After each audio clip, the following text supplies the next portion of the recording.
Ladies and gentlemen, welcome to the Pro Wrestling World Talks with Dan and Mac. Here we are, ladies and gentlemen. I am your host, Daniel Burke. Welcome to PWW Talks, and I am joined by my best friend for over 20 years and my wonderful co-host of this program, Mac. Thanks for coming on to this program again, my friend. What a weekend. Oh, God, yes. A trifecta of interesting wrestling events. One major pay-per-view by AEW, a simulcast between NBC and Peacock for Saturday night's main event for WWE on Saturday night, and Battleground, which ran up against AEW Double or Nothing on Sunday night, which WWE seems to be their new practice of let's fuck with AEW and Tony Khan. As it was announced on Saturday night, during Saturday night's main event, that WWE will, their next Saturday night's main event, and the Evolution pay-per-view, and NXT's Great American Bash will all be happening the same weekend as AEW's All in Texas. Oh, shit. And did you hear today that, and we've talked about it before on this program, I think we talked a couple weeks ago when Billy was on, that AEW will be having a residency in Philadelphia at the 2300 Arena. Now it's being reported that WWE wants to run the 2300 Arena a week before the residency begins. Because I'm not booked. So, when Vince McMahon was in power, he pretty much really didn't care what they did. Like, in the end, I mean, he was even handing talent over to them. Lock, stock, and barrel. You want Matt Hardy? Fine. Take him. You want this guy? Fine. Take him. Big Show. Mark Henry. All these, like, Hall of Fame, big-name talent. Christian, you want him. Give him to you. Nothing. You got it. Take it. Now, how things have changed 5 years later. Because all the shots that Tony Khan took at Nick Khan, all the shots that Tony Khan took at Triple H is now coming back to bite him. However, they need to stop. They just need to stop. Because now it's just getting to the point of, all right, I know what you're doing. I know that you're trying to send a message. But at this point, do you really need to do that? They are a distant second. A distant second. You are miles ahead in this race. Miles. It's done. You're going to win this thing by a mile. Why are you worried about this little company that is just trying to get a market share? That's it. They went to lower buildings in their attendance. They're not doing the big arenas anymore. They're going to lower theaters. NXT Battleground outsold Double or Nothing. AEW has still got their fan base that they're happy with.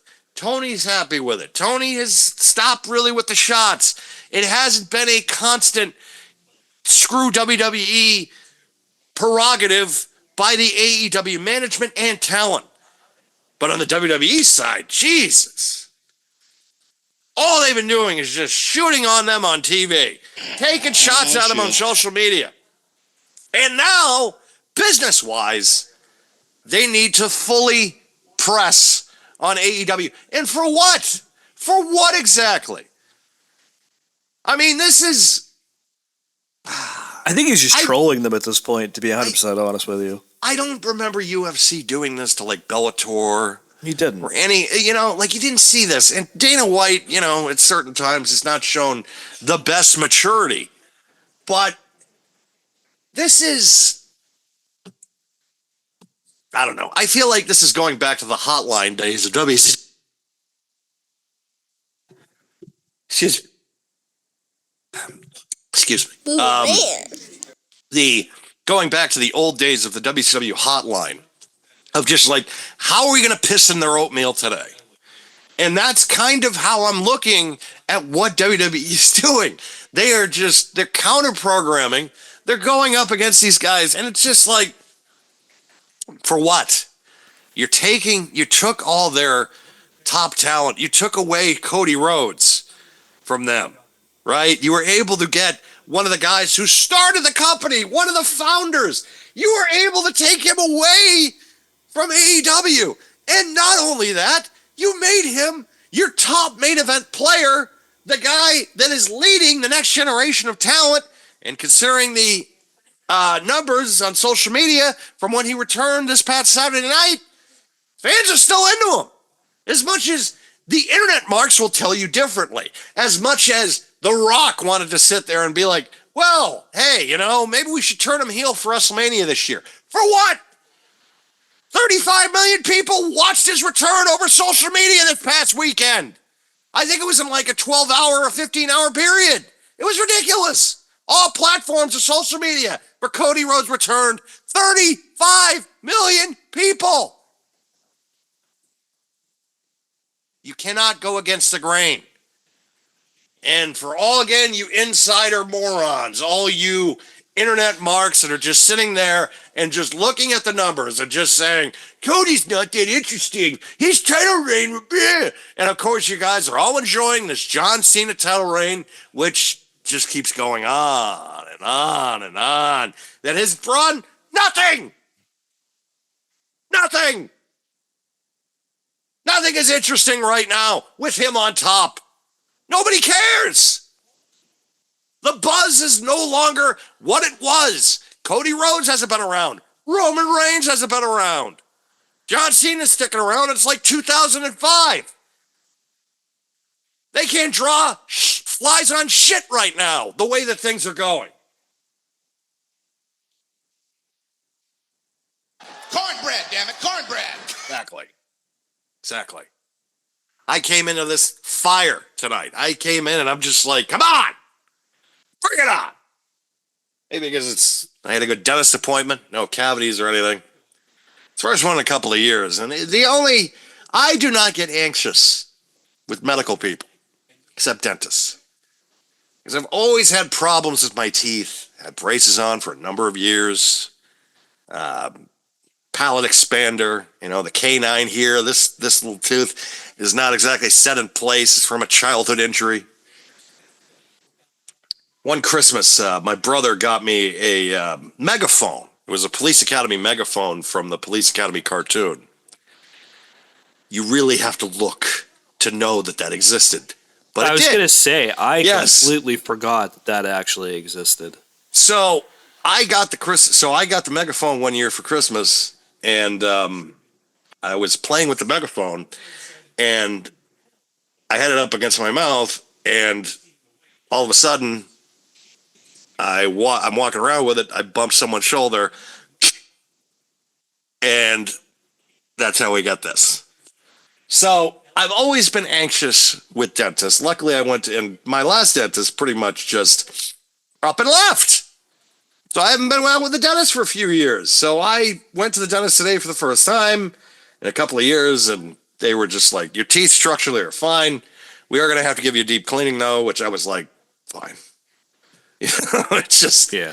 It's one of those things. It's like, all right, as long as everything else is, because, yeah, I do get a little worrisome with the teeth. I do get a little worrisome dealing with dentists, only because of the fact that every time I've gone to one, there always seems to be. So there's a problem. So hold on a second. So I agree with that, but I also think that since you and I are a little bit older at this point, I hate to say it that way, but it is the truth. Dentistry has come so fucking far since, those days when we were like in our mid-20s. It has. It has. It still doesn't give me less pause just because of the fact it's just like, I'm expecting to go in there with my wallet and just be like, how much are you going to fucking charge me today? Even with insurance, right? Dental insurance is just one of those things. It's just like, it's still, my brother's funny because one time he said to me, he's just like, try to negotiate with the dentist. I'm like, fuck? He's like, you can negotiate with a dentist. I'm like, what are you talking about? He's like, it's not like a medical doctor, like a medical, like, because usually that's set by like he's talking to me. He's like, usually that's sent by like the hospital or that type of stuff because they're working like a surgeon or something like that. Dentist or private practice, you can negotiate. I'm like, I'm not fucking negotiating with a dentist, considering the fact that he could get pissed off with a root canal and leave something in there. I don't need that. I don't need that stress in my life. Negotiate with a dentist. Who the fuck do you think you are? Yeah, that is kind of weird. I'm not gonna lie, that's a little weird. And you wonder where I get my cheapness from in my family. Jesus, it's everybody on down the line. It's not just me. It's just everybody on down the line where it's just like we're always looking for the edge in a deal. Speaking of deals, because we are on the eve of my birthday, and so I have been, which my wonderful co-host also sent me an envelope this week that I was just like, you really didn't have to. You really didn't. But I appreciated it. Yeah. But so if many of you know, Billy, we had him on the program a few weeks ago. And we ended up going for a toy hunt also a few weeks ago. And me and him have kind of been going back and forth on the Simpsons Super 7 line. Every so often, it's just like, he's just like, oh, they're hit or miss and all this stuff.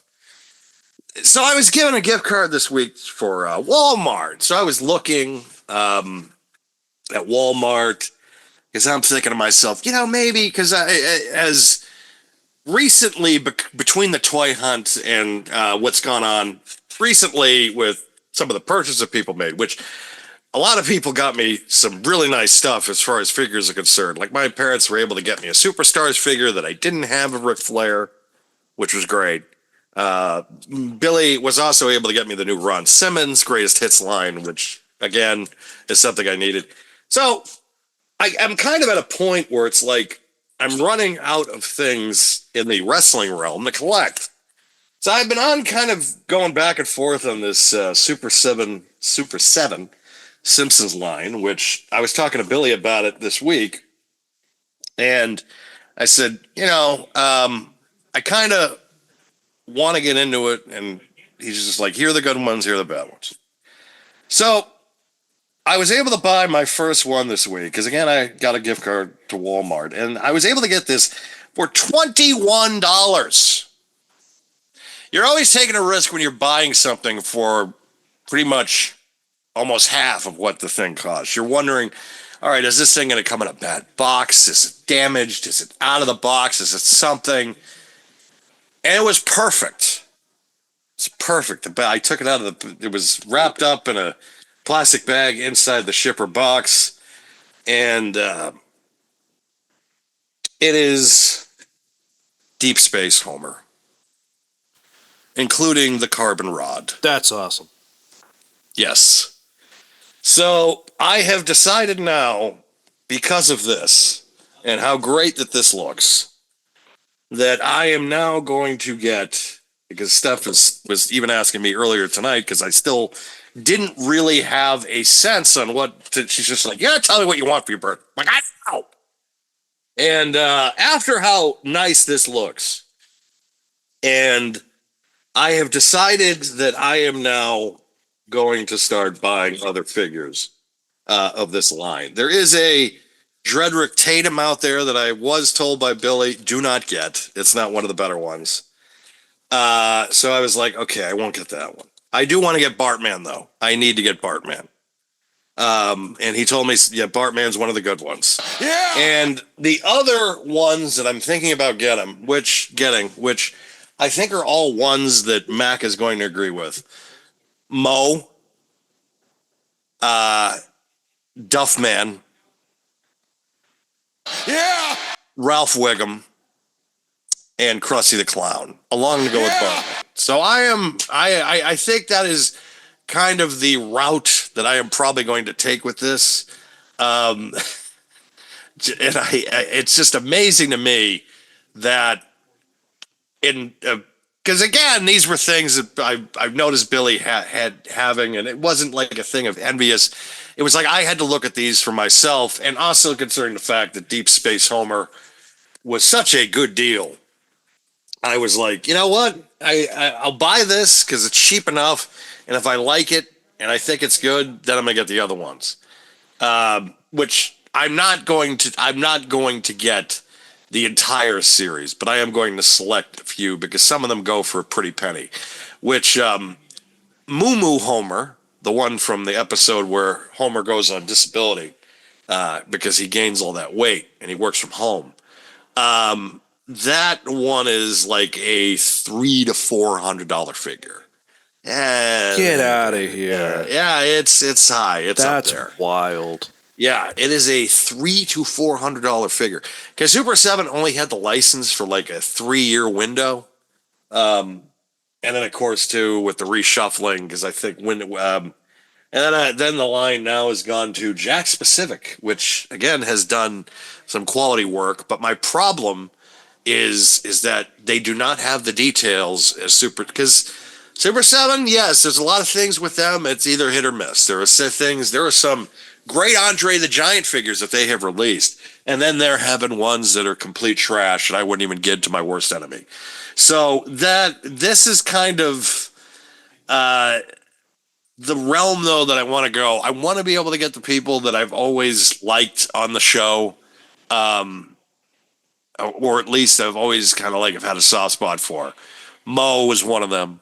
I wish there was Steph even told me tonight, is there a Barney one? I'm like, there's no Barney. If there was a Barney one, I would buy a Barney one.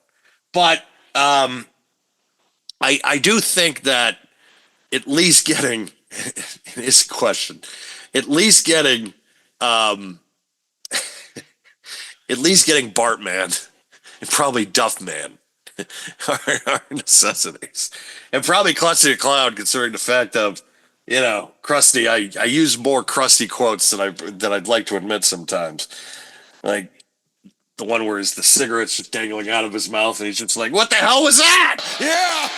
I use that constantly, and then the other ones are just like, "Hey,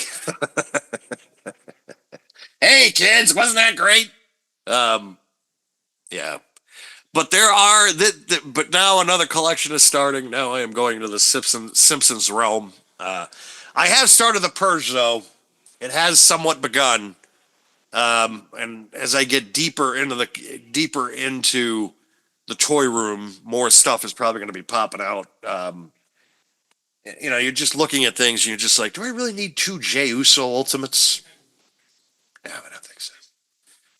It's like, I'll get the Yeet one and I'll keep that one, but this one I think can go. If you're looking at the Netflix ratings, a lot of people are just yeeting that these days. They're just like, I don't know if I can deal with this guy as champion much longer. Champion much longer. Because speaking of Jey Uso, he is still your World Heavyweight Champion as he walked out of Saturday night's main event with the championship, defeating Logan Paul with a little help from the returning Cody Rhodes. So now that, of course, is the main event. We should talk about the rest of the show, which, again, really did well numbers-wise, which I'll explain later. But this was looks like the 40, something ridiculous, this number. 39th edition of Saturday night's main event, which I'm still kind of surprised at that's even, that was even possible. That they got to 39 already. I mean, if they didn't bring it back, I don't think they ever would have. Probably not. You're right. But we'll start from the top here. The first matchup of the night, the opening contest, which featured a return. Seth Rollins and Braun Baker defeated CM Punk and Sami Zayn, which included the return and now addition to this new group that does not have a name yet with Braun Breaker, Seth Rollins, and Paul Heyman. Now Bronson Reed made his return on Saturday, attacking You know why, CM right? Punk. What? Because he was the third man. Well, yes, because he was the third man in this picture. Jesus Christ. I hate even saying that because it's like, because technically he's not the third man. He's the fourth man because Paul is the third man. Technically, yes. I get Technically, Paul's the third man. But this is, I think, probably the best way you can bring Bronson Reed back. They kept this thing very secret. No vignettes about a return or nothing. They just pretty much, it's like, here you are. I'm back.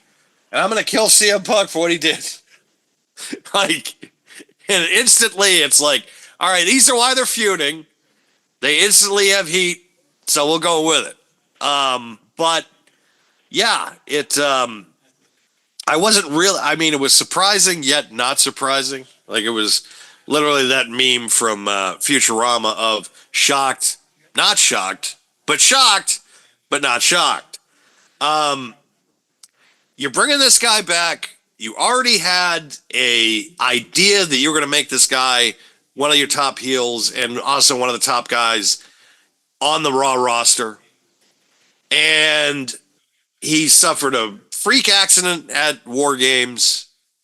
Now you have the story that's already built in because of what happened at War Games. CM Punk saved Roman Reigns, set Bronson Reed off for 6 months with the injury. Now, that feud is built in going into SummerSlam. Now you can do CM Punk versus Bronson Reed or whoever for that matter. Because who knows what SummerSlam is going to look like. And of course, we still have Money in the Bank. I think we have another Saturday night's main event coming up in July. Like it is July 12th. Yeah. So it is going to be a busy summer with this company as far as events are concerned, which you wonder, which again, another thing that's been thrown out this week is WWE oversaturating the market with a lot of these PLEs. And I'm starting to kind of feel that way a little bit because, excuse me, it really kind of just feels that way because you're just looking at this. You're just looking at their event schedule and you're like, there's like 3 major events in the next, because June's going to be next week. And you have Money in the Bank. Then you have, I don't know if there's anything other than Saturday night's main event. But then, of course, now SummerSlam is in early August. So, and I think they have something at the end of August. I don't know if they're doing an international tour. Like like I'm looking at this now and I'm looking at the schedule and I'm looking at all these events stood up and it's just like, yeah, you kind of have to worry about oversaturating the market because you're doing these residencies of 3 major shows where you already had to cancel 1 major show for Tuesday and send that, and NXT was held in-house. I believe, I don't know if they do it at Full Sail anymore. I don't think it's Full Sail. I think it's the Performance Center, but they had to move NXT to the Performance Center because of low ticket sales. Right. So you wonder now if you're going to keep doing this, if that is going to continually be a problem where you're going to get diminishing returns at the turnstile and the numbers and the ratings are going to go down too because of things. Even though for this event, it really didn't go down. And actually, if you look at the ratings for this event, which I'll talk about at the end of the program, at the end of this review for this program, WWE is still as popular. It really hasn't dropped off. We'll explain that later, but for a lot of you naysayers out there, really hasn't been much of a drop-off. One of our biggest criticisms, I should ask you, what did you think of the tag team match between... I'm sorry, Yeah, total sandbagging. Listen, a little bit, sorry. Before you do that, before we even talk about this, you brought up an interesting point about the live event schedule. So yes. I pulled up their website, and here's what we have. On June 7th, we have a doubleheader with Worlds Collide, and then Money in the Bank. That is a week from Saturday. On June 28th, A week from Saturday. Yes. You're like trying to figure out your life now. No, I'm just saying. It's just Yeah, I get it. June 28th is Night of Champions. That's the Saudi Arabia show. Jesus. So that is another 2 weeks, basically. July 12th is Great American Bash, as you mentioned. Saturday night main event. Sunday is the all-women show Evolution. So that is July 12th and 13th. And then August 2nd is SummerSlam weekend. And you were correct, by the way. There is another show at the end of August, which is Road to Clash in Paris. Oh, God. Because apparently that's going to be some kind of a live event because it's Road to. Of course. Same thing. I think there's just live event shows in the UK and or Europe, actually. I'm trying to see when the actual date of the show is, but doesn't say. All right, so then if that's the case, there's pretty much a long hiatus between SummerSlam and beginning of August, and the most current one that I can find is then Crown Jewel in Perth. For some reason, we're doing Crown Jewel in Perth. That's interesting. But yeah, the summer is jam-packed, and then after that, it's like a huge drop-off, it looks like. So I gotta wonder if they're gonna do like a Saturday night main event somewhere in August or September or something. You wonder if they are trying to do as much as they can in the summer before, because in the fall, John Boy. John Boy. Before John Boy goes away at the end of the year. Get him in for a lot of pay-per-views while you can. I was thinking the other John Boy that just Stern State witness. Oh, shit. People power. Fuck you, Larry. Not because of what he did. It's just the fact, not because of how he switched. Or I'm not criticizing for that. Even though if you're an attorney, I'm just not going to criticize him because I don't know the semantics. I don't know the semantics either. All I'm going to say is that if you're the defending, if you're the defense witness, even though I really don't even know who there's a defense in, you're just going to his credibility is shot. So it's like having him on your side. It's like, what does it exactly do for you? Like, what evidence is he? Because he's gonna, if he goes up against a jury, he's gonna come off as like not likable. Because he doesn't come off. That's not difficult anyway. But also, it's just you can't believe a word he says because he's flopped so many times. One, he's on Vince's side. Now he's not on Vince's side. And he's on Vince's side. Now he's not on. All right, whatever. There's still the concern this might not even make it to trial. So who knows? Yeah. That's all I'm going to comment on that. But for this tag team match specifically, yes, I agree 100%. Like I think that was the perfect way to bring Bronson Reed back. Even if you feel like this hurts Braun Breaker a little bit because now it's just like, okay, now we're putting another. Why? They're just going to win the tag team championships. But you're putting up another up-and-comer kind of, somebody that is another up-and-comer that might take away your shine a little bit. Listen, I get it, but here's the thing, man. You can drag this thing out for months because I know. When he came back, I'm immediately thinking like, all right, this could probably go into a Survivor Series. Without question. And then, too, if you really want to make Braun be a babyface, you can make it easier with Bronson. Yes. And him. Bronson Reed is just somebody who I look at and I'm like, you can never be a career hero. You're never going to be a babyface. 100%. Where Braun Breaker, it's like, this is the guy you want to be your babyface in the next 5 to 10 years. Well, this is Your the guy top you want to be your babyface. world champion in the next 5 to 10 years, too, Yeah. if not sooner. The thing with Bronson Reed is like I argued, is that he is a career heel, and Yes. he should stay as such. And Yes. he is, in the next 5 to 10 years, probably going to be a world champion as well. But I wouldn't say he's the future of your company. He's going to achieve the status that a lot of heavy heels, like Dom, for example, like Rhea, like Liv, that can be a heel and still be incredibly over with the audience. And I think that's exactly where he will end up. And probably Yes. will be world champion for it as well. But now you have this formidable trio or quattro concern, but you can't really count Paul Heyman as a worker. No, that's why I said Bronson Reed is the third man. But yeah. That's fair. No, I know that. It's just, I don't know.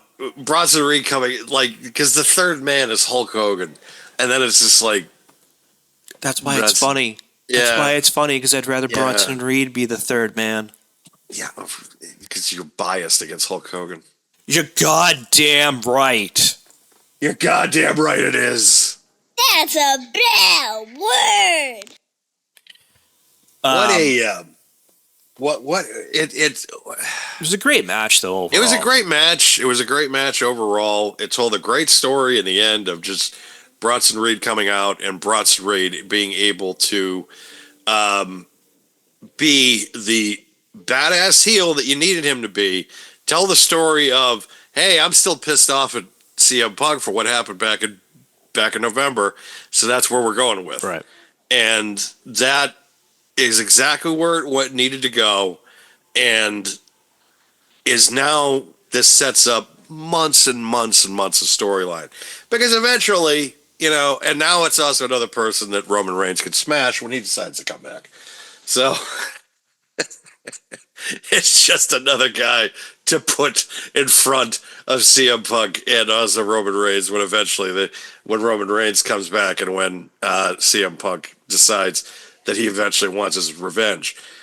Who knows what the summer is going to hold? Who knows if who knows if Punk is going to be where Punk is going to be facing, or who he's going to be facing at SummerSlam, or if he's going to be teaming up with Roman Reigns. I think him and Roman teaming up at SummerSlam seems to be the right play, because again, you have two of your number one, possibly biggest stars, babyface wise, on the Raw side. Yeah, why not put them in a big time SummerSlam event, and in a big time, almost semi-main event match, and here you go. And then you have Seth Rollins. Is he going to be the Money in the Bank champion? I hope not, because again, don't give this thing to established talent. This thing never works if you give it to an established talent. Plus, he's already won it before. So it's like, yeah, you're going to put him, but you want to have him challenge. Why? Why do you want to do that? Like, why can't you just have him earn the shot instead of have the briefcase around? Because then it's just like, ooh, I'm in a faction, so I could just have somebody come out and kill this guy and then take the title from him. Woo! I can do that now whenever I want. No, let's not do that. Let's not do that. We've done it with the established talent winning it last year. You fumbled the ball, so let's not do that again. Bumblerooski. Fumblerooski. You know what bothered me the most is going from this match to the next match. I mean, did it bother us that much, though, considering the fact that last week on this program, we were taking them to task because there was no women booked on the show? They had the second shortest match of the night. I know. It really was like a piss break. And also, too, I hate to be that guy, but also sometimes I need to be that guy, where I remember saying in the chat at one point, I said, I want to like Zelina Vega, but there's always something holding me back. And instantly when she said that, When I said that, she pulls off the worst looking 619 I have ever seen in my entire life. And I think in the process broke the nose of the national treasure Canadian national that is treasure. Chelsea Green. Canadian. Canadian. Yeah, I just But she's hated the this U.S. finish. champion, so I it's know. like, you know. Well, I mean, she was. She's not Yes. now, unfortunately. But Unfortunately not. No. I hated this finish so much. Not only did she botch the 619, not only did she probably break Chelsea's nose, but it's like I feel like, and you had mentioned this a few different times, she's not getting a reaction anymore. She's just not. She's not. There's no, like, Chelsea came out and the fans went crazy for her. And Zelina comes out and no one says anything. Like, I could hear, like, I think someone pissing from the goddamn men's room up in section 304. Like, that's what I felt like. I could hear a pin drop in the building. And it's like, I want to like her. I want to be able to get behind her. But then she gets zero reaction and then botches the 619. Like, instantly after I say that, it's like, why do I have to be that guy that's got to be that guy that's going to sit there and say something? And then instantly you prove why I have the feelings that I do about Zelina Vega. And I honestly think Billy at one point was trying to, like, defend her. And then after that, he got eerily quiet. I mean, he I think their general reaction of his was like, "What the fuck was that?" Yeah. Oh, because weren't you at the house? I forgot if you. Yeah. Yeah, Okay. All right. So you had me in the chat where I was just like, I want to like her, but there's something. And then she pulls off like the 619, and he just must have been like, you got to be kidding. Yeah. Like Pretty he just much. got quiet. He probably just got quiet. Like, like, because I want to like Zelina. I really do. Like, I think she's a great talent. She's got something there. But then again, at the same time, she comes out, nobody cares. Nobody cares. You know what the problem is that when she's with a group or even just one other person, I like her so much better. When she's on her own, I just can't do it. The best thing that they could do, and I think I did this in 2K5 actually, 2K25 actually, put her with Andrade. Just do it. Just make her Andrade's valet. That was both at their best. Andrade was at his best. Zelina was at her best. And they were able to pull it off. No problem. They had great chemistry together. Andrade, pretty much, so most of this year, has been just pissing in the wind. So, putting him with Zelina, being able to get that edge back that he's lacking, and also that edge that Zelina's lacking. Excuse me. You then have that chemistry, hopefully being able to kind of jumpstart both of them. Because, again, Andrade's been pissing in the wind. And Zelina really needs to kind of get back on track a little bit, and also needs to be taken more seriously, because the proof is in the pudding. When you're watching it on Saturday night, she gets zero reaction. And I've seen the jokes online. I was like, come on, that's an anomaly. But it's not the only time I've heard that. I've heard it on most SmackDowns that she's been on, that she's won the title. Since she's won the title. It's hard when she's one of the smaller women on the roster. And it's hard when, let's be real, Chelsea Green is not like, I don't know, like you can think of like different versions of heels, right? Like Chelsea's like the mean girl type of heel, not like She's she's a female version of the Miz. That works. She's a female version of the That Miz. works, sure. And that is, I think that is the best compliment I can give her, because she is a great character, and I wouldn't say she is the best worker. But she's serviceable is the thing. She's serviceable. But when you put her up against somebody that really kind of needs to be, in the word, let me just say this in the nicest word possible, carried. You need to you need to do this. You need to be able to put her up against somebody that has the ability to carry someone in that spot. And I don't think that Chelsea is really in the position to carry Zelina to a serviceable contest. That's fair. But my point of saying what I'm saying though is that Zelina needs like a legit style heel, and to your point, one that can work. That's not Chelsea, and I love Chelsea to death. She's been able to come back and reinvent herself, and that's awesome for her. But if you're going to establish Zelina Vega as a top babyface, even if it's a mid-card title, you need somebody else.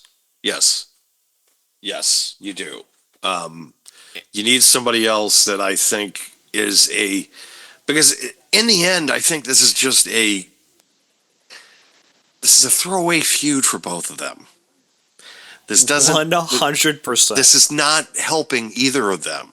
It's not helping Chelsea. Chelsea, if you want to be able to establish the U.S. Championship and make her the person to kind of have this U.S. Championship, that's her division. Putting her up against Zelina Vega, not the best way to do it. You have to put her up against somebody that's established and is also a legitimate threat. Like Zelina Vega, I look at her as U.S. champion, and it's just like I see transitional champion the whole time. Maybe it's her size, maybe it's her ability. I don't know. I think she has a good look. I think she has decent charisma. I just don't understand, but something's not there. Like, something is not drawing that audience in, where it's like, what the fuck? Like, because it sounds like a morgue when she comes out. That shouldn't be happening. Yeah, she gets like a very quick yay, and then it's just like dead. You feel like you're in an indie show and they don't know who the guy is or the person is. Like, they just like look a local talent. They're just like, yeah, that's shouldn't be happening like that. She's been around in that company for years. There was a big outcry when she got released a few years back. Then they brought her back. And that buzz is like dead. Not there. Put her with Andrade, straighten the shit out, get her back on track, put the belt back on Chelsea. Now and we'll talk about more about that with NXT on what is happening in the world of NXT, because Jesus, what a weird week. Right. But we'll talk about that later. We might as well get into this next one. Actually, we went into the second shortest match of the night to the shortest match of the night. Yep. And I was just like, why even fucking have this? This could have been a segment on Raw. John Cena defeated R-Truth by pinfall. They went 4 minutes and 25 seconds. And honestly, it was probably Cena's best match out of this whole run. Yeah, but did you notice that for the third time in a row, they ended it with a stupid low blow and belt shot? This one, though, had a twist because you thought for a second that he was going to turn babyface because he handed the belt back over to the referee, and then he kicked R-Truth in the balls. I'm sorry, Ron Cena. Ron Cena. Who knew, too, that R-Truth is like, I think, a good almost 5 years older than Cena. And he does John Cena's moves better than John Cena does at this stage of his career. I mean, is that surprising? He is washed. He is beyond. He couldn't even do those goddamn shoulder, those goddamn shoulder attack, the leaping ones. He couldn't even do those like properly. He even said it this week because he was on this week's episode of Stephanie's Place. He even admitted, he says his body is breaking down. He can't do the things that he once did when he was 20 or in his 30s. And that is why he is retiring from the WWE. And I just think to myself, why couldn't you have just done this 6 months ago? Why are you still around? Why is this still happening? Because it is his midlife vanity project. It really is. It's just this guy who I've always considered to be selfish, at least in the wrestling industry, because again, I think he is a very good human being. I can't take away the Make-A-Wishes and what he has done for charity in his career. I think he is a wonderful human being. But in the wrestling business, I can't fucking stand the guy. I'm never going to turn the corner on him. I'm not nostalgic about any of this. If anything, I'm sick to my fucking stomach because I'm getting the same goddamn anxieties, and I hated this WrestleMania. Why? Because this guy walked out with the title again, and the fact that they did it so lazily. And that's all this thing has been. This whole heel turn has been nothing but sheer fucking laziness. He didn't change his music. He didn't change his look whatsoever. Oh, he comes out now and the Tron is just John Cena in white lettering and it's black. It's the only thing he changed. Everything else has been the same dog and fucking pony show we have seen the last 20 fucking years. And I've had it. I have had it. I wasn't around to watch MASH. I wasn't around to watch these fucking programs that have been on for 20 years. These fucking legacy shows. Like goddamn Grey's Anatomy. Grey's Anatomy is still in the fucking air, for Christ's sake? And John Cena is the world goddamn champion in 2025? Are you fucking kidding me right now? The end of WrestleMania. And this guy had to be there again. For what? To stroke his fucking ego that all he did for 20 years was just be like, my time is now. Shut the fuck up. Jesus. Oh, shit. I gotta listen and I gotta hear about it all the fucking time. 20 fucking years. Hi, honey. Why? What did I do? No, you haven't. She's telling you to stop yelling. No, she's telling me that I am ignoring her, and I've literally been so focused tonight on the show. I came out of this thing like a goddamn rocket. Like I feel like I have rocket fuel in my system right now. What's wrong, honey? Oh. Honey, we're going to take folks, we're going to take a small intermission, and we'll be right back. Next, we have the steel cage match between Damian Priest and Drew McIntyre, which this is one of the only match that Jesse was on the call for, and Jesse was probably at his absolute best, I think, since his return. Absolutely. Especially at the end. Oh, the line of the weekend. Yep. What he said. He pretty much, which everybody wants to sit there and, they could call Jesse a old head or whatever the hell they want and be like, that's not a good, you can do that, it's the rules. Look, here's the thing, and I'm an old school wrestling aficionado, and I also go by the way of, everybody talks about the Larry Zbyszko and Bruno Sammartino feud. Bruno never beat Larry. He won the cage match at Shea by walking out of the cage door. But he never beat Larry Zbyszko. That is a fact that a lot of people he won at Shea. Technically, yes, he won at Shea. but he didn't beat Larry Zbyszko. And the way I look at this match, Damian Priest did not beat Drew McIntyre. He walked out the cage, which is something that Jesse pointed out. He didn't beat Drew McIntyre. He won the match, but he didn't beat Drew McIntyre. But Drew McIntyre beat him at WrestleMania. We saw him get pinned. And this time we saw Damian Priest simply walk out the door, which Jesse eloquently said he should have just had his limo driver open the door and then drive him out of here. Such a great line. Oh, he was because the only discrepancy I give Jesse is I don't think they would have allowed a cage match in the 80s. It's like, and where meanwhile, two of the most famous WWF cage matches ever happened on Monday Night Raw. The one against Paul Orndorff in 1987, and also the Big Boss Man one. I think actually we just saw this recently on YouTube, if I'm not mistaken. Correct. That took place in 1989. Yep. By the way, Jesse Ventura was on the call for both those matches. Was.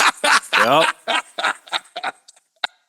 So it's like, Jesse, it's been on. They've happened before. Where I don't remember Jesse also complaining when Paul Orndorff escaped the cage along with Hulk Hogan in 1987. Of course, also he was yelling, saying that the referee was wrong, that Orndorff's feet hit first. And so there was all that controversy there where he was just like, well, Orndorff won it because his feet hit first.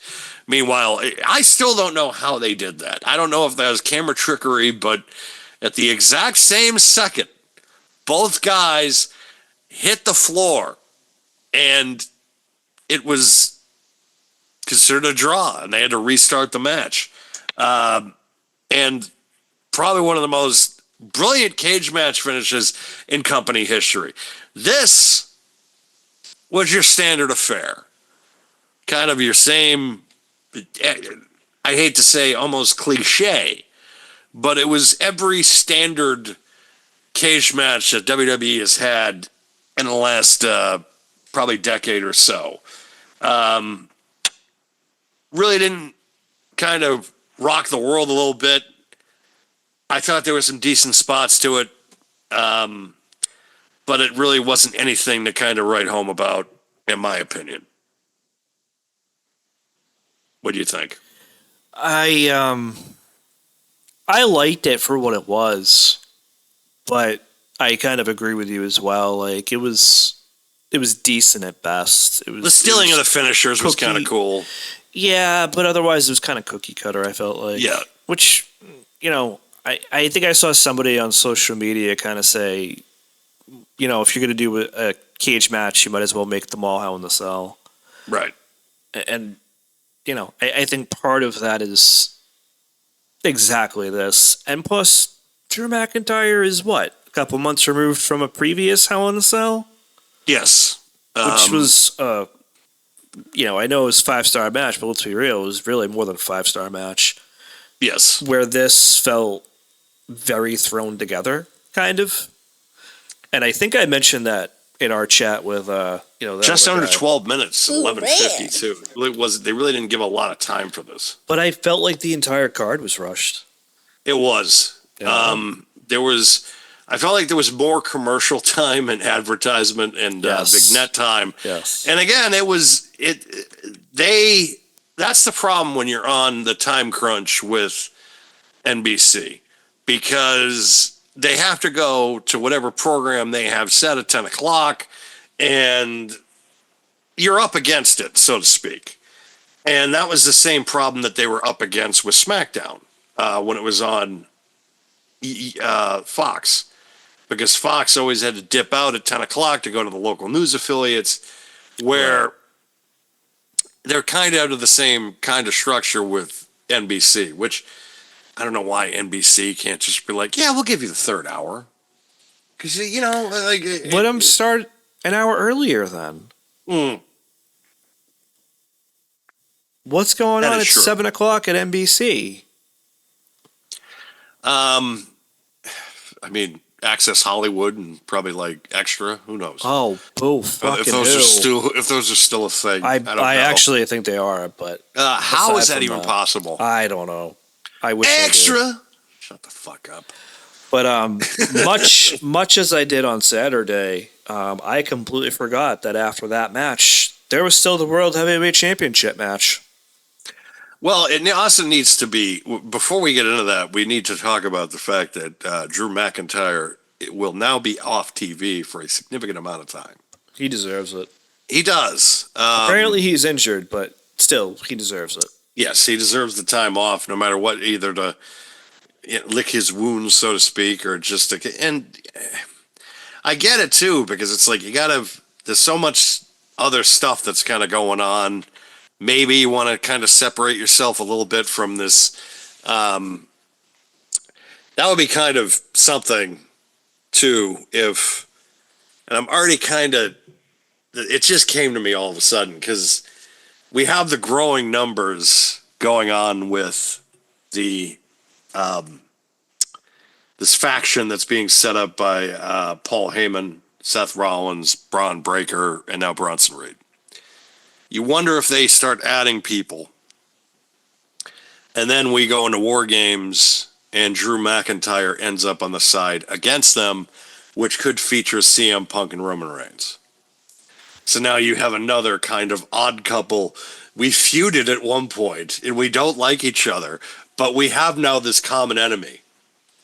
We got to take these guys out, which all in all is still a possibility of happening. Not all in all, it's still a possibility. It is a possibility to happen. It is also something that literally just came to my head about 5 seconds ago. I'm like, well, Drew's off TV for a while, so why don't they bring him back? I mean, and he's got to be on the team. team. Be the same team at Survivor Series next year with like CM Punk and the Usos and the Bloodline. And I don't know who they're facing. I don't know, but also I don't know if they're going to add Drew into it at all. Because I wonder if... I feel like if they did, it would be with Seth Rollins' team, honestly. Keep him a heel. Possibility. You're going to keep him a heel. He's so good at the role he plays right now. That's true. But he's also somebody, too, that can go both kind of directions. And I almost said both ways, and I'm like, poor choice of words on that one. Very poor. So I was just like, very poor. If he plays both directions and where he wants to go. But yeah, so now Drew's going to take an extended period of time off. In my honest opinion, for him, this is probably the best time for him to have the time off to now kind of convalesce and also kind of let other things kind of form for him to kind of get a big welcoming and open arms. So that brings us now to the World Heavyweight Championship match, which Mac has alluded to. I completely forgot about happening.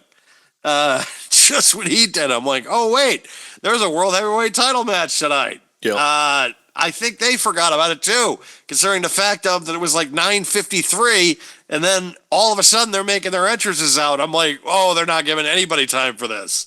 Only went under 10 minutes. Jey Uso retains, thanks to John Cena interfering on the behalf of Logan Paul, and then Cody Rhodes making his triumphant return, which again did get 35 million views across all platforms of social media for WWE in less than 24 hours, which puts to bed any of the discussion that I want to hear from any of these marks that he is not a top guy and that he's a mid-carder and his championship reign was unsuccessful. Considering the fact of that he came back after losing at WrestleMania and now comes back after 6 weeks being off, and all of a sudden now everybody's talking about him again glowingly, and everybody got one of the loudest pops of the night.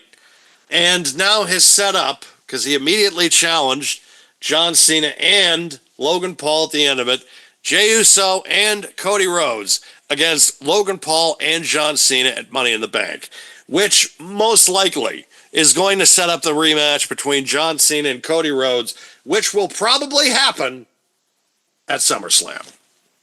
Yep. And hopefully that ends this entire heel experiment that has been a disaster in every sense of the way. I think it will, because I think he's going to drop the belt back to Cody. That's just, Yeah, he is. And it's just, for what, guys? Really? yeah, I mean, listen. I know people shit on Cody's championship run, but I don't blame Cody for that. I actually saw an article about it on the Pro Wrestling World on Facebook that somebody said the same thing. Like, they don't blame Cody for his title run. And it's hard to. Like, he was booked wrong. Let's be real, he was. You just go through this basically 2-year story of him getting to this point, finally winning the championship, and you did next to kind of nothing with it. Yes, Cody had good matches. He had decent programs, but they could have been much, much better. Ric Flair will tell you that his first title reign as NWA champion really kind of was like up and down. It really wasn't like anything to write home about. He says his second title reign was more important and definitely kind of was the stamp of approval that he needed as far as his confidence is concerned. There's really only been a handful of world championships, at least first-time world champions that had, I think, an epic reign. I could go with Brock Lesnar in 2002. Hulk Hogan's in 84. Randy Savage is in 88. And let's see. There was another one that my mind just thought of. Oh, Shawn Michaels in 96. Where, Brett's first reign was but it wasn't. He also was going up against guys that, I think he had to defend the title against like Papa Shango on Saturday Night's Main Event. Like that, he really had like a kind of not that great of quality opponents. His 94 reign was a lot better. His second title reign. So there have been that argument, and Flair's even admitted it too, like I said earlier, that the second reign is kind of where people got established. Roman Reigns' first world championship reign, nobody wants to talk about. I know. It's just there are certain guys. You sit there with Goldberg. Goldberg's first title reign was successful in '98. But hold on. So again, like that's as my microphone shut off. That's where I feel like he's a little bit different because of the way, first of all, that they built him, but also the way that they booked him that first year. Goldberg was booked very strong in his first run. Let's be real. Cody, not so much. Two different entities, though, too. Oh, I agree. You have a smashing machine, and then you have a wrestling purist, which is what Cody is. Mm-hmm. Absolutely. Which, but 35 million views for him to get his comeback, that checks all the boxes for me, and everybody could sit there and now say, yeah, he's the guy. Like, he should be the guy. There's a reason that he's in the position that he's in. And I think that this hopefully puts that to rest. Other things that I think should be put to rest as the cage match ratings for the show was getting an under 4. It's in like the mid 3s or something like that. But the ratings that actually matter are the TV ratings. This past Saturday night's main event, 1,969,000. They were second to the night. The only program that beat them was the playoff game on NBC. That was number 1 of the night. Which ended up getting 5,262,000.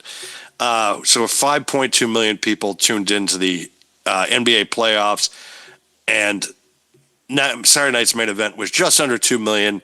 The all-important 18 to 49 rating, 0.54. And this episode compared to January, the last one in January, Last one in January, just under 1.5 million people. So the ratings for this show were up 32%. And they beat out Major League Baseball on Fox, which was third. NBA Countdown pregame show on ABC, which was fourth. And the Hurricanes versus the Panthers playoff game, which was fifth. So they beat an NHL conference finals game on Saturday night and Major League Baseball on Fox. The only thing that beat them was the Timberwolves and the Thunder, the NBA Western Conference Finals, which did great numbers. They better hope the Knicks win this series, because if it's Indiana versus the Thunder in the NBA Finals, my God. I think I said it best this morning. It's going to be on tape delay on MeTV right after Bonanza and Highway to Heaven, but before Rockford Files. That's what I firmly believe is going to happen TV-wise if the New York Knicks are not in the NBA Finals. Now you got to worry. Oh boy, like Pacers. Like somebody said to me best, they're just like, this has like 2003 vibes. The Nets versus the Spurs when nobody cared. And actually, I'm checking the scores right now. The Knicks are up by 10. Oh, the Knicks are up by 10. Great. So, which I said it tonight. I also said it earlier. I said if the Knicks win tonight, this is going 7. Because they are going to do everything they possibly can to get the New York Knicks to go to the NBA Finals. This is the last thing the NBA wants. And I know what everybody, the NBA is not rigged. Are you sure about that? Are you sure about that? At this point, I feel like everything is rigged. That's all I'm going to say. You want to tell me the NBA isn't rigged when they just, all of a sudden, Luka Doncic ends up in the Los Angeles Lakers pocket for nothing. And all of a sudden, they're a long shot to get the number 1 pick in the draft. And lo and behold, what did the Mavericks get in the draft this year? The number 1 pick in the draft. So, Yep. I ain't saying there's a conspiracy, but I ain't saying there isn't one either. Like, that's kind of the way I look at the NBA right now. It's just, this is a little bit more of a coincidence than people want to give it credit for. So that's big news, at least for Saturday night's main event. I think NBC and Peacock should be nothing but happy with, should be glowing with this, considering the fact of that this got better ratings than the NHL and Major League Baseball, 2 of the major sports. Yeah, the NBA, you lost to them, but at the same time, it's the NBA. You know, their ratings are what they are, and us, especially considering the fact of that NBC is probably looking at this as a win because they just have the rights now to the NBA, which starts next year on NBC and Peacock. So they're just looking at it from, really, we lost to ourselves because we're going to have the NBA next year anyway, so it's fine. They also just handed Michael Jordan a $40 million a year contract to be an analyst. So that's going to be interesting. That's going to be very interesting, I feel like. Wow. He's just, because he's not going to,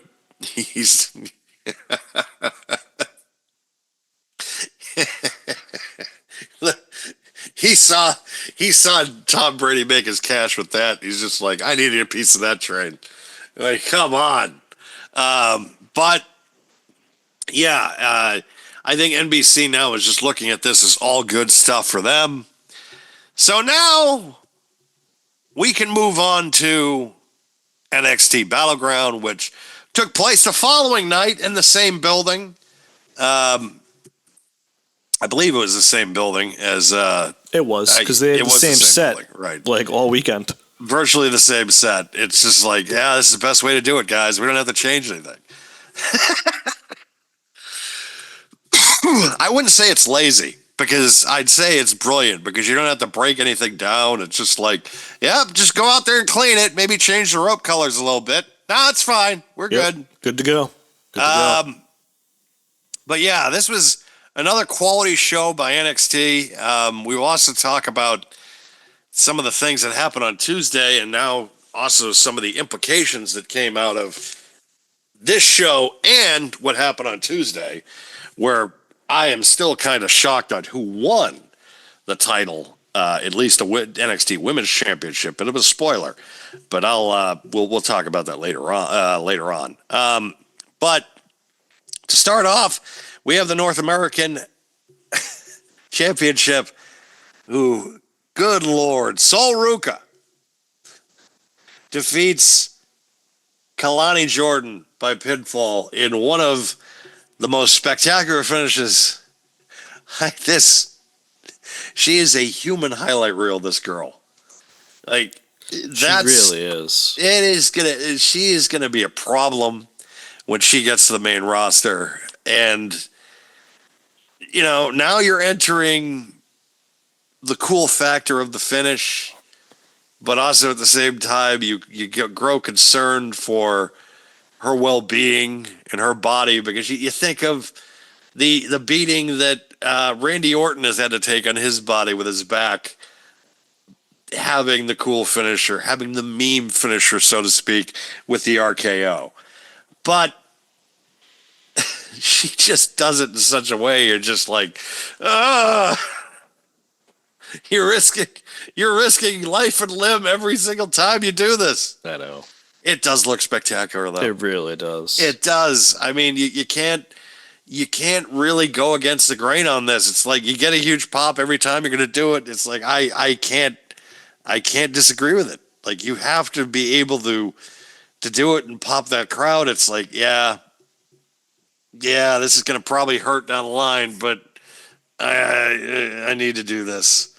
So Sal Ruca still your North American Women's Champion. Hank and Tank. The fuck? Like, every time I just... Hank and Tank and Josh Briggs defeat the Culling in the 6-man tag team match. It just went into 10 minutes. It's like this match and the next match, and then this and the next match, the two matches on the card. I was just like, all right. I wasn't thinking that. I was thinking, I don't care. Yeah, I know. It's like it's just this could have been on Tuesday. Mm-hmm. But then you had this. So that matchup, the Hank and Tank one, might be the match of the weekend where I was just like, well, actually, there's probably another one or two I could probably think of in AEW, but we'll get to that later. Right. And then you had Channing Stax Lorenzo defeating Tony D'Angelo, and they're because they're now feuding because Stax turned against him and against the matchup with the Culling. It's such a weird name, and I don't even know who they were facing. That I remember the matchup, but I remember the turn, and then Stax now is on the side of, well, screw you, Tony, and now they're feuding. Stax wins this in the end, and this is the only matchup on the card other than the tag team match. Well, the tag team match I felt like was useless, but I look at this match and I'm just like, well, there's a story to tell here, but at the same time, it's like, I don't care, kind of. You didn't sell me on the finish was the problem. Yes. Tony D'Angelo getting distracted by, I forget his name, but getting distracted by that person on the outside, I was like, yeah, oh, okay. Yeah. Why does that have to be the way this goes? Yeah. Why can't we just have a clean finish? I mean, I understand having the heel win. Like, I'm fine with that. I get that. But it shouldn't have been in that fashion is my problem. No, you're right. That's fair. It shouldn't have been like, what? Like, if he uses, like, brass knucks or another weapon. I get it, but I don't know, like a distraction pinfall. It's like, Yeah, exactly. That's exactly. But then the rest of the card is fantastic. The rest of the card is fantastic, especially these next three matches. But this one, because of what happens on Tuesday, which we will talk about what happened on Tuesday after because of implications of this matchup. Because then what happened on Tuesday, I was just like, well, why didn't you just do the switch Tuesday, or this night instead of what happened on Tuesday night? We'll get into that, yeah. We'll get into that. Stephanie Mercure defeats Jordynne Grace to retain the NXT Women's Championship in a matchup that a lot of us was just like, oh, it's going to be tough to call, but I don't know if they're going to keep Jordan long term in NXT, which apparently that is the case. They are not keeping her long term in NXT. Or same Stephanie. thing with Stephanie Mercure, as we implicated earlier, implied earlier for that matter. Stephanie Mercure lost the NXT Women's Championship on Tuesday night to JC Jane. What? Like, oh, what? man, I'm sorry. Say it again, Homer. Say it again. I was shocked beyond belief when I saw that. I just remember the text message. What? I think I said, seeming to tell me the third wheel in Toxic Attraction compared to Gigi Dolan, who they just released, and Mandy Rose. The other one, she won the match. And I hate to sound rude, and hate to sound like that, but if I'm, and the way that I saw it, and the way that I kind of called it was with that group, Mandy Rose is obviously the star, but Gigi Dolan is a very close second, and JC Jane is, she's there. But that was kind of which, again, I'm sure there's people out there, oh, that's so rude, because JC Jane's a talent. She is. Not disagreeing with you. She is a talent. But compared to the other talent that is in that brand right now, compared to the other talent that is in other brands right now, I don't know where JC Jane fits in any of that. But now she is the NXT Women's Champion. A lot of people it was a very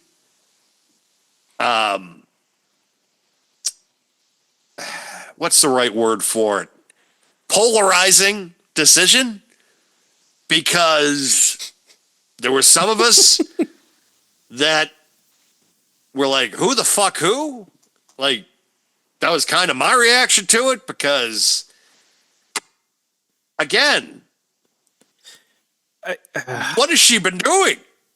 And now she's the NXT. It's like, is this an achievement award? What are we doing here? I feel like it's a make good award, yeah. I was thinking that before you even asked the question. But I think the other thing here, too, is like, you only started this after Sunday, where she goes up to Stephanie Mercure as she's arguing with the AAA women, and, hey, Steph! Slap. And then that was the build, and then 2-3 nights later, she drops the belt to her? Like what? I love how that voice has become the signal for annoying people. Annoying women, actually. Because we use that same voice for Jordan Hudson, and then we use that same voice for other people. Where it's, I think I said, I'm like, whenever I hear Jordan Hudson say, we're not talking about this, it's in the voice of that person. And that's... it's funny, because I was actually trying to sound more like JC Jane in that voice, so whatever. Never use that voice to anybody else. Hint, hint, wink, wink. Carry on. Hint, wink, wink. Yeah, it's... But I look at that decision, and I'm like, really? It's awful. Of all people. It's awful. Of all people. Like, you couldn't give this to Lash Legend. You know what, man? Couldn't give this, like, Lola Vice. Hold on. Even disregarding the fact that we're talking about all those women right now, just the fact that you had her defend on Sunday in a 16-minute match with Jordynne Grace to then drop the belt 2-3 nights later to fucking JC Jane. It's not just one or the other. It's both of these things. I hate this. I hate it too. I hate it. I think. And I'm not trying to be disrespectful to JC Jane. No. Listen, she is a great talent. But, you know, and you said it in a much different way. I'll say it a little bit differently. She's not a bad talent. She's not a top tier talent. She's still not a bad talent. Sometimes you have consistent mid-carders. Just saying. That's what JC Jane is. She is a consistent mid-carder. She is not your world champion. I'm sorry. She's just not. If you came to me 3 to 4 years ago and said she's going to be the surviving member of Toxic Attraction and she's going to be the one. Would have laughed. Oh my God. It's like you just released Gigi and I'm just thinking to myself, I'm just waiting for JC Jane to get her that name to come up. Never does. And now all of a sudden within a month, oh, she's NXT champion. What the fuck? Yeah. Like, what? Like, really? Her? Okay. And the reason for Stephanie Vercure not winning the championship, for losing the title on Tuesday, and Jordynne Grace not winning the title on Sunday, is because both now are getting the call up. Stephanie Vercure supposedly is going to be going to Raw, and Jordynne Grace will be going to SmackDown, which, honestly, I prefer these. We're just calling people up and moving people instead of doing these shitty drafts every year. I hate the draft. It's a waste of time. No, you know what? Even outside of that, these are your new horsewomen, in my opinion. Oh, I agree. Without question. And it's also, too, the faith that they have in this talent of just like, we're fast tracking you. Forget it. Like, you guys, we're wasting your prime with this. You know what, though, man? Like here's what I'm trying to say, right? And I saw an article about this the other day, more so about Stephanie Vercure than the other three, which we'll talk about in a sec. But, you know, they basically said she outgrew NXT within a week. Yes. And I 100% agree. Jordynne Grace arguably should not have even been on NXT. She should have just went right to Raw or right to SmackDown. Correct. Roxanne Perez has totally earned it the last couple of years. And Julia is in the same position as Stephanie Vercure is and as Jordynne Grace, is that she shouldn't have even been in NXT. We got a lot of great months out of NXT because of these women. And that says a lot that they're calling them up, like you said. It says a lot that they have the faith to bring them up, to fast track them. Again, arguably, at least 3 out of the 4 shouldn't even have been on NXT in the first place. And listen, like that's not a knock on the men, but the men are going to get call up soon too. The only concern I have at this point is you have to consider who's next, right? Like, Obafemi is your champion right now. Trick we'll talk about later. You know, there are other guys there too. You have to start to figure out who's going to stay in NXT and who is going to get called up. But yes, Stephanie Vercure, Jordynne Grace, I would imagine after next weekend, because that AAA show is next weekend. Yes. Which Stephanie Vercure will probably be featured at. Yes. But after that, I would assume they're going to be on their respective shows. No, I 100% agree. I think that they're going to do this all hands on deck for the Worlds Collide show, just because the fact that they have just made this major acquisition for AAA, so they're going to put some top tier talent on the show to make that seem as legitimate as possible. The last thing they want to do is make it look like that they made this purchase just to which again, they made this purchase there's a lot of reasons they made it. They want to try to get more into the market in Mexico, which I think they're probably their best bet to do that now is because they have a lot of the international talent, and their whole thing with Rey Mysterio at one point was they were always looking for the next Rey Mysterio. Yep. Instead, they were just like, forget it, we'll just buy him. And that was their logic kind of with this deal, and that's kind of where we're at. And so I'm looking forward I am looking forward to that show immensely. Just because the fact I'm wondering what the direction for them is going to be in a few after this show. I'm wondering how prevalent they're going to have a lot of this talent. If they're going to start doing a lot of more of these crossovers, we're going to be lending other top tier talent over to AAA for these shows. Is this only the preview or the prologue to all this, and then we just see it now more consistently? Yeah, they could do it a lot with NXT too. Bring them over to NXT, have them do stuff there like they're doing with TNA. Right. That would make a lot of sense, honestly. It would. And I hope that that's the direction that they're going to want to go in, because I want to see AAA be successful. I want to see also Lucha Libre, the whole atmosphere that brings, to be more prevalent now in the United States, and it's really ever really gotten the chance to. I feel like a lot of talent has been able to been featured, but I don't feel like the vibe of Lucha Libre has been able to feature in the United States. And now I feel like that, or the world for that matter, I feel like now we are the closest we have ever been to that.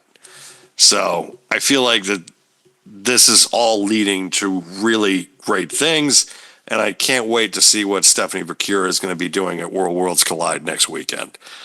Now, on to the World Championships of the evening for the men's side, which the NXT Championship actually was not the main event. It was the semi-main event. So Obafemi defended the championship successfully against Miles Bourne. This kid showed up, though. I'll tell you that. He did. He did show up. It took 2 falls from grace to finish him off, too. And he put himself on the map, so you got to give him credit for that. Absolutely. And I feel like that he's going to be in a position in the next year or so where he's going to be able to call his own shots. Like, you feel like with this, if he stays in the right direction... Oh, he'll be champion in a few years. Yeah, he probably will. I mean, he has to stay... with his current trajectory. Yes, that's the thing. And not mess up. And also, because we've seen it before. I've seen it with plenty of talent. That's just like, oh, this guy looks great. And then one little thing happens, and he never is able to recover. Yep. And I hope...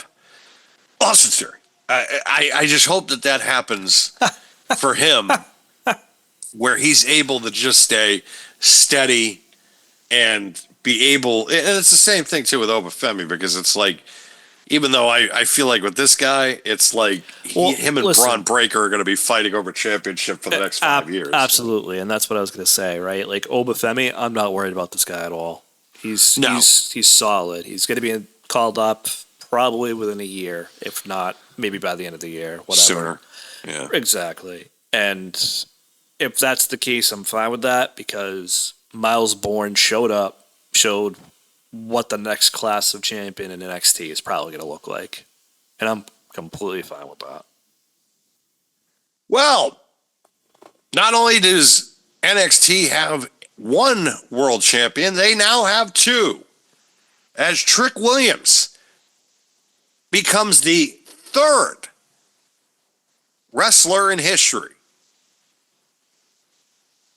to win the TNA championship without being under contract. He joins Christian Cage and Kenny Omega as the only people to win the TNA Championship without being under contract. I don't know if that's a great record that you want to have, or if it's, I mean, it kind of looks ridiculous on TNA's part because it's like 3 times you guys have had to outsource your world champion. Like, Oh man. That's the way you got to look at it. It really is we I don't outsourced disagree. our champion. Like, we had to outsource our world championship because none of you motherfuckers could draw. Like, except Joe Hendry, because you got to admit that he has been able to make that. Yeah, he has been for what he has done to get TNA on the map, to get himself over, has to be commended. People have to sit there and say he's done a hell of a job in being able to get TNA kind of back on the map. Yep. And it's not only him, but it's other people. It's people like Jordan Grace. It's everybody in that company that has done their part to try to get that company to be able to be cool again in the wrestling lexicon. And they have been able to pull that off. And it's been in part to AEW at one time, even though I think this WWE partnership has done a lot more than what AEW did. I think AEW is just like, we're just going to give Kenny the championship.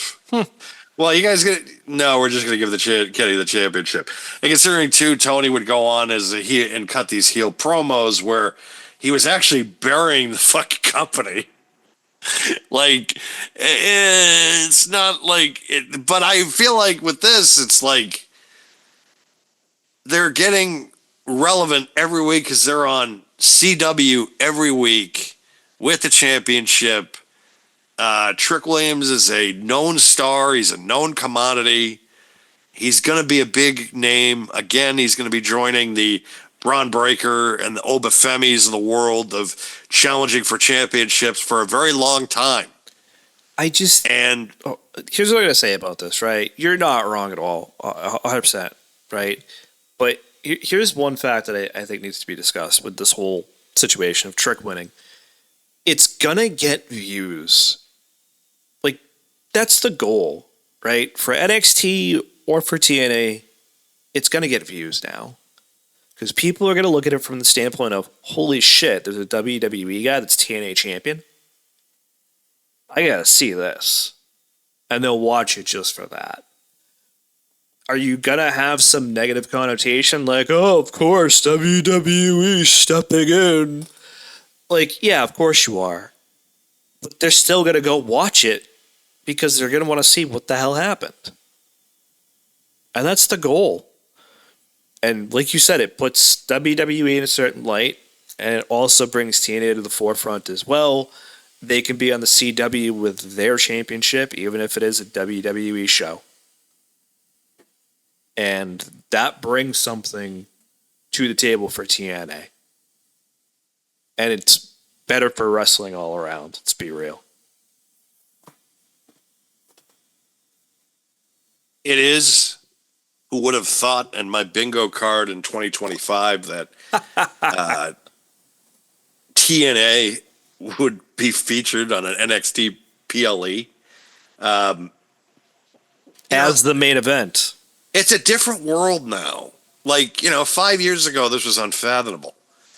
But in the last 3 years, there's been so much change and so much, I think, positivity with a lot of these independent companies that I wouldn't say fall in line, but they're willing to work with WWE, and they probably don't feel like that they're getting screwed over, unless you're AEW, because they're just like, it's like they're trying to be good, they're being good but being shitty at the same time, because they're helping other companies, they're helping TNA immensely.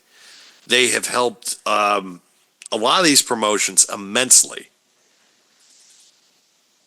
except AEW.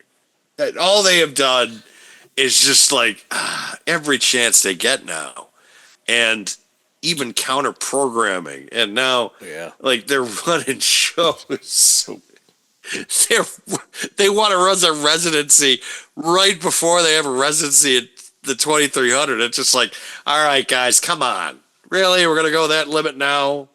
Like we have to go this way? Come on. But that's kind of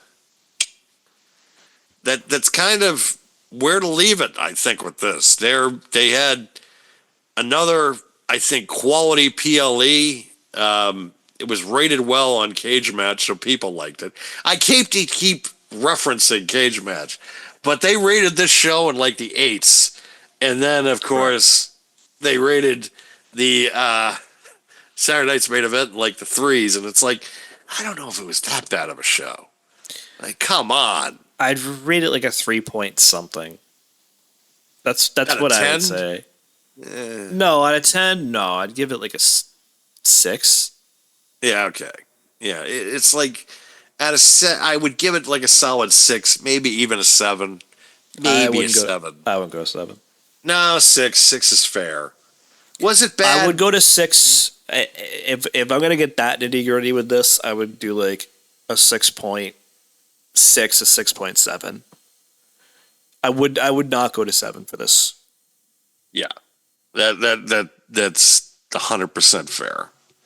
But this next show, and this is a first, because I'm sure everybody, especially on YouTube, especially on Facebook, because of course we're doing a lot of these reviews now on the Facebook page here on Pro Wrestling World, which we thank you guys for that partnership of really kind of try to get us out, get us more exposure, and help you guys with your page however we can.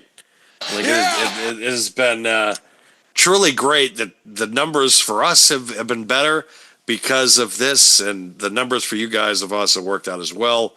Again, it's still amazing to me that we have such a they give me and you such kind of leeway of just like, we trust you guys, like, we trust you. Because it was before, it was just like they all got worried about like copyright and stuff like that, and it's just like, we're professionals, don't worry about it. And it's like, it took a while, but they've finally been like, we trust you guys, we know you're not gonna. It's like, yeah, we know what we're doing. We're not gonna kind of hurt the brand. We're not going to hurt us. We're not going to hurt you guys, because we're all in the same business.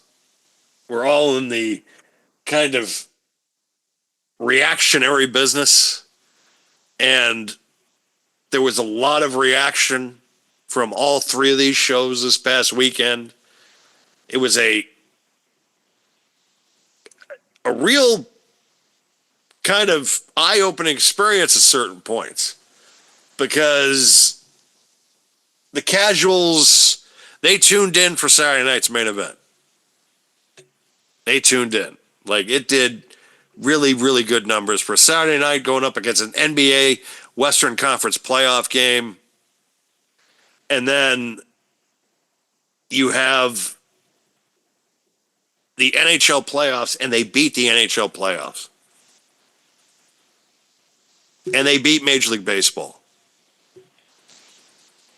I think if you're WWE, if you're TKO, if you're NBC, you're Peacock, you feel pretty damn good with those numbers. And they're 18-49 ratings. If you're Turner Sports, if you're ESPN, you just paid all this money to the NHL. You're hitching your wagon to the NHL, and ESPN is losing Major League Baseball, which could be going now for Sunday night broadcast over to NBC and Peacock. And again, that seems to be the strategy that they want to go in, and that is kind of working for them. Instead of producing a show that is going to just cost us a ton of money and might draw a number, might not. We'll just throw it on Peacock. Maybe we'll put it on when we have to as filler. But why don't we just do live sports on Saturday and Sunday nights? See what happens. And I think the numbers, you got to look at it. Look, under 2 million, you're up against the NBA and the NHL. You beat the NHL. You beat two of the major three sports. Yeah, you get crushed by the NBA, so to speak, but you beat the NHL in a playoff game, in a conference final playoff game. Mind you, it's between two teams, kind of expansion teams, because I saw an article today of on Barstool Sports about how Florida is ruining hockey for people because they just keep making it to the finals. I mean, especially if you're in Boston. No one wants the Panthers to win this year. No one. Unless you're a sadist and it's like, oh, I don't want to root for Brad Marchand. It's like, oh, why? Why? He was traded. Apparently there was... I don't care. He was traded. Yeah. Like, he did not want to go. So why am I going to hate Florida for that? We sucked. And I'm glad Brad has a chance to get in again. And he's been playing great. Exactly. Like, he has found, like, whatever he was lacking, or what the Bruins thought he was lacking, he's going to get one more big contract probably because of his performance in this. 100%. He's probably going to get a big contract 100%. Because of his performance in this. And he's also proving to you, oh, bitches, I have still more left in the tank. And you wonder if there was a problem in the locker room that was causing him to have issues.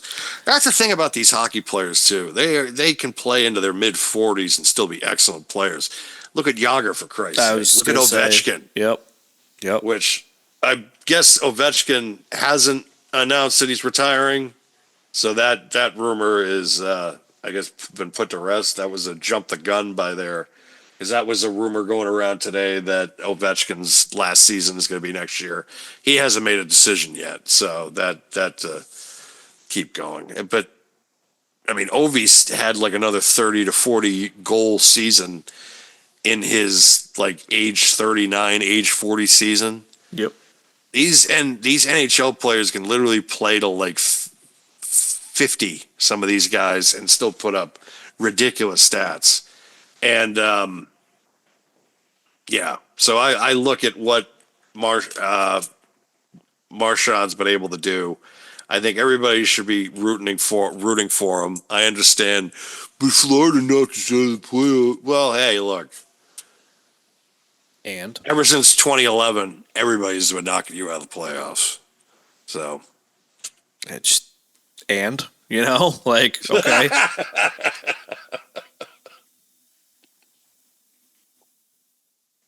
I'm just saying the people that are complaining because it's like I can't root for the Panthers. It's like, why? You don't get that at all. I don't. If he really wanted out of Boston and it was making a stink about it, I wouldn't be rooting for them. But he got traded. Yeah. And it was a trade that they didn't really want to do. He didn't really want, but he was like, all right, fine. I don't blame Brad for that. No, you can't. It's like you can't, and it's like Brady, you could, and I felt like I was a little justified when I was just like that first year. I was just like, you know what, fuck him, because he left in free agency. As time has gone on, hindsight it is, and I've seen what has happened with the legacy of certain people. Right. I understand why he did it. I'm glad he did it. I'm glad he went down to Tampa to pretty much tell certain people hey, great idea picking him over me and listening to him because, it's never going to, because all it did now was just solidify the fact, it was you. I mean, I feel like we all knew it was him anyways. I think we just, blinders. Well, I mean, we could say the first three at least belonged to Belichick, but the last three, it was kind of a maybe 70-30 Brady. Like, I'll give you that. Yeah. it's like there was still, 49, I'll give you. 49's Bill, because he didn't call that timeout and waited for Pete Carroll to shit himself. So I'll give Bill that one. Because that was just brilliant. I'm just like, not bailing him out. Nope. I'm going to wait for him to fuck this up. And you did. All right, Malcolm. All right. Yep. And Super Bowl 53, the game plan with his defense. Again, I got to give him that. So, but 51, he bailed you out. 36, he bailed you out. 38, bailed you out. 39, bailed you out. Well, 39, I'll give it to Bill, too. So it's kind of like an even split. Well, I think the first one, Vinatieri bailed them out, that first one. Yeah, that's true. I mean, but Brady was at least able to get a midfield. I'll give you that. With the time, they had no timeouts. You have John Madden openly saying play for overtime, and Brady's just like, fuck it. And that, because, especially too, here's this guy, first year as a starter, and he's in the Super Bowl, and it's the fourth quarter. There's 90 seconds left. All right, kid. Like, don't fuck this up. And he could have easily done it, but every throw he made was meticulously perfect, where you're just like, there's no defenders like to work. I was not worried at all about any of his throws. Couldn't say that about 51. 51, there were some throws. I was just like, no. But no, it was different. Like that 36 one, you go back and you look at that final drive, you're just like, yeah, it was there. It was there the whole time. And you see the whole career, and it's just truly amazing. And it's just like, I look back on the time. I can't wait till the statue's built, because I'm literally going to go to one of Patriots' plays just because I have to pay homage to this. Like, it's 12 feet of the greatest. I was always jealous. I used to talk, and because this brings me to almost like a kind of full circle, because with John, because I always used to say that I was jealous that I never saw Jordan, like I wasn't there in Chicago to experience it. But with Brady and the New England Patriots, it was pretty goddamn close. Probably the closest I have ever gotten. And also, I look at with the Red Sox and 4 championships in the last 21 years. And I think to myself, all right, we're good. I got my 2 NBA championships too. And the Bruins fans got their Stanley Cup. So it's fine. We're fine, guys. We're fine. I think we'll win more NBA Finals championships, though. We should. If they keep the core guys. But if they keep, well. I know. That's why If they can get, and I was talking to a friend of ours today, because me and him are big in the NBA, and he put it to me like this. He's like, I don't want to trade Jaylen Brown, but if we can get Giannis. And I was like, oh, shit. And now he's got me thinking. It's like, because that is now, like, then that starts my head, because it's like, the problem is that, because you got a decent core already, yeah, you're not going to have Tatum next year, but, who knows? That's the only kind of logical kind of thing that I could think about. The only way that I'd want to kind of give up on Jaylen Brown is if there's a Giannis involved. I don't want. He did mention Steph Curry and a few other, and I was just like, no, like I don't want Steph Curry because then you're just giving up. You're talking about a guy that's on the back half of his 30s instead of somebody that's entering like his still in his physical prime. The only guy I could think of that I'd want to give up to get if I had to part with Jaylen Brown, I either want Giannis or that or the number one pick in the draft. I it. would want Giannis. Giannis or the number one pick in the draft, so you can get Flag. But yeah, but I don't know. Giannis is the only one that it's just like we have to give up Jaylen Brown, fine. Right. Like, and that's the package would have to be you're getting rid of Jaylen Brown, Porzingis, and Holiday to get Giannis, and I'd take that deal. I would do that deal in a heartbeat because you're unloading so much capital, and now they're getting a decent return out of it.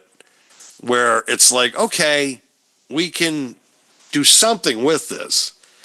Plus, you're unloading so much cap space, and then Giannis can come in,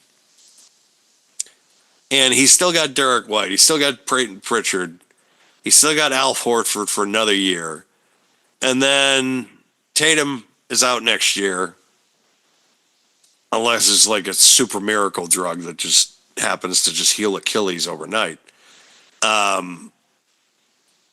Then there's the Durant thing. The Durant thing, I don't think you'll have to give up much to get Durant. I think Durant going to the Celtics is more of a possibility than the Giannis deal. The Giannis deal, I feel like, that's sports talk topics. That's something you're going to hear on EI for probably the next week and a half. Because you wonder if you trade Jaylen Brown to get Giannis. I think the majority of the public would do it. I'd do it. I hate to give up on Jaylen Brown, but it's like it's Giannis. That's what I'm saying. That's the problem. It's like you're adding another big dude. There's certain guys that,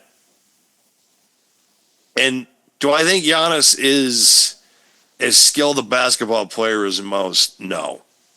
I think he is sloppy at certain points. He's not a good free throw shooter.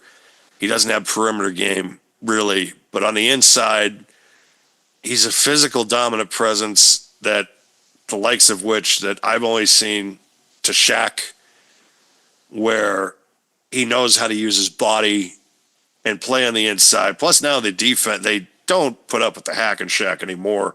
So literally this guy can just take over on the inside. And that, I think, plus I don't know if he'd want to be in the West Coast dealing with Wemby all the time, right? So I think you got a good chance of who the fuck wants to deal with him? What big guy wants to deal with that guy? No one. It's like he's stay on the East Coast. Like that's your best chance. Like, oh, I want to go up against him. No, you don't.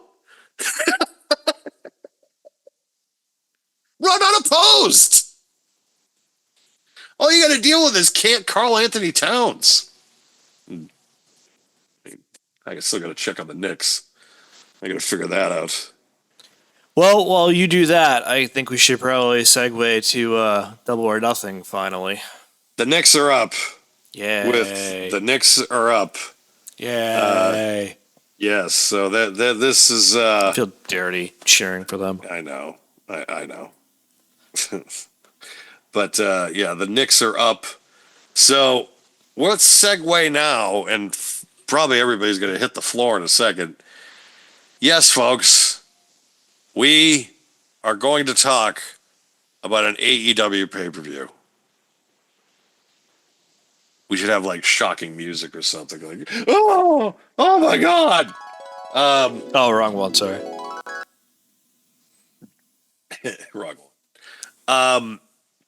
Yes, we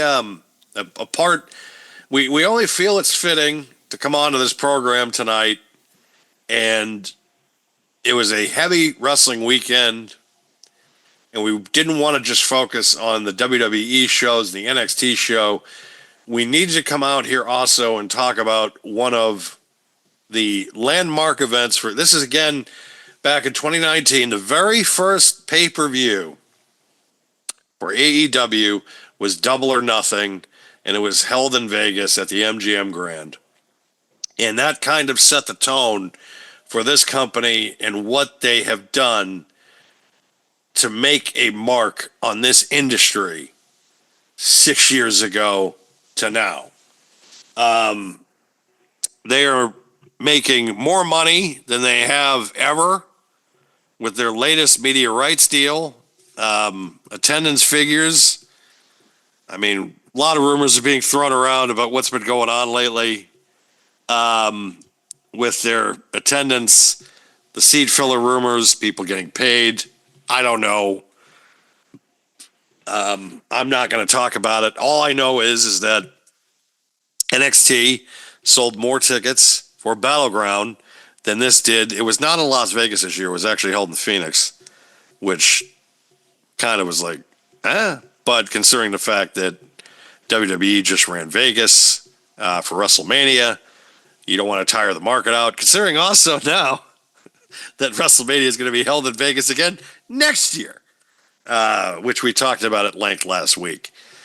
So I don't want to go over like the pre-show matches, except that Anna Jay and Harley Cameron are slowly becoming one of my favorite tag teams in the industry. Shocking. Yeah, right? Who knew?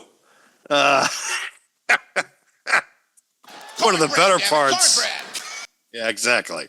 I mean, am I not the only one though? No.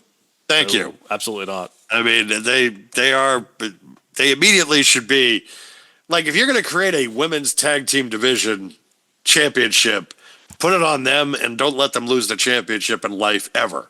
They are fastly growing as one of my favorite women's tag teams in wrestling.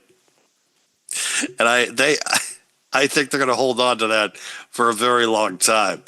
But let's start off with the first. Till Tony ruins it. Exactly.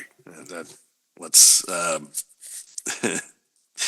So the opening contest of this was the finals of the Women's Own Heart Championship. The winner, will earn a Women's World Championship match at All In.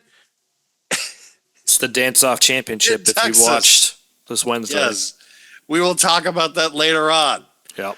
But Mercedes Moné, or as many of you call, including myself, Mercedes Hogan, or Hulk Moné, defeated Jamie Hayter by pinfall, did not have her submit. 21 minutes and 15 seconds. Your winner, Mercedes Moné, and now she will challenge for the Women's Championship at All In. Who saw this coming? Everyone. Everyone. Yeah. Everyone. I was surprised they gave them 21 minutes. That was surprising. But it especially, too, considering the fact that Timeless Tony Storm only got 15, which 6 minutes is in the wrestling industry. Yeah, that's considerable. Like, that's a considerable It's kind also 21 minutes to start your show. Yes, I know. That's the thing about AEW, though. They have a problem with time. We'll go more into that at the end of this. Yeah. Jesus Christ, this show. But Mercedes, not surprisingly, your Women's Own Heart champion for 2025. She will challenge the winner of the Women's Championship match, which we will talk about later on. And that's where we're at. I mean, number one contender. Say what you want. I've had my opinion. I've said it on this program, probably other programs, if you've listened to me over the years. I've given my opinion on her.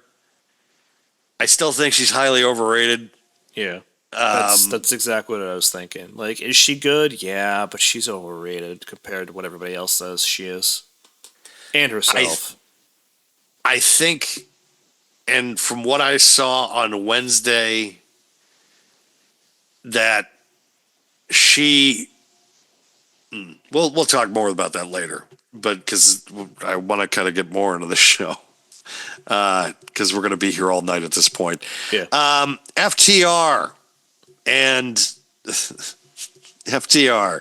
This is the show that I'm thinking to myself, like, you're kidding, right? Like, you're kidding. FTR defeated Daniel Garcia and Nigel McGuinness. What?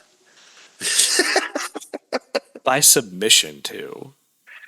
Like, what? Like, why is Nigel McGuinness and Dale Garcia tag teaming? And why are they feuding with FTR?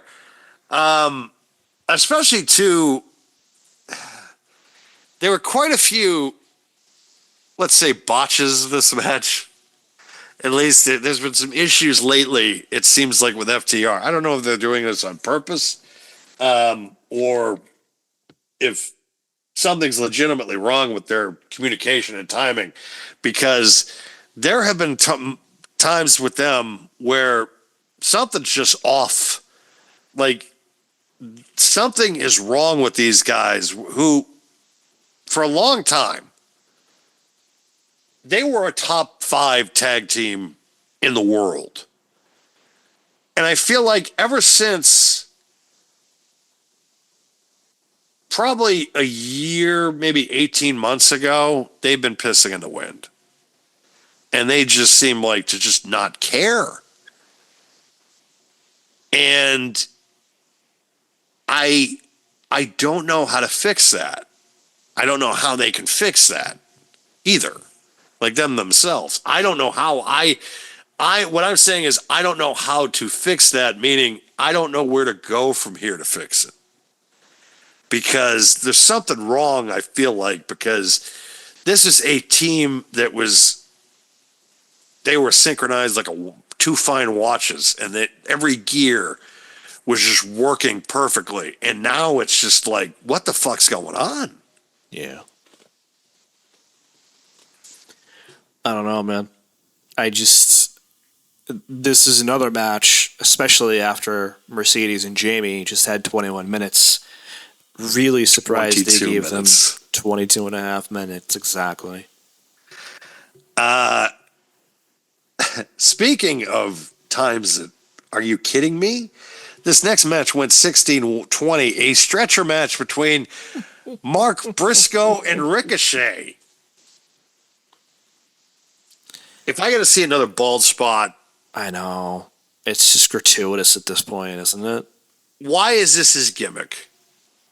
Why is this... Oh, it's bald spot. Why? Why do you have to do it with everybody? You're not the only fucking guy in the industry that's bald. I mean, I feel like we just get more and more gratuitous at this point, culminating in this spot in the match where he buffs his head, basically. Like really?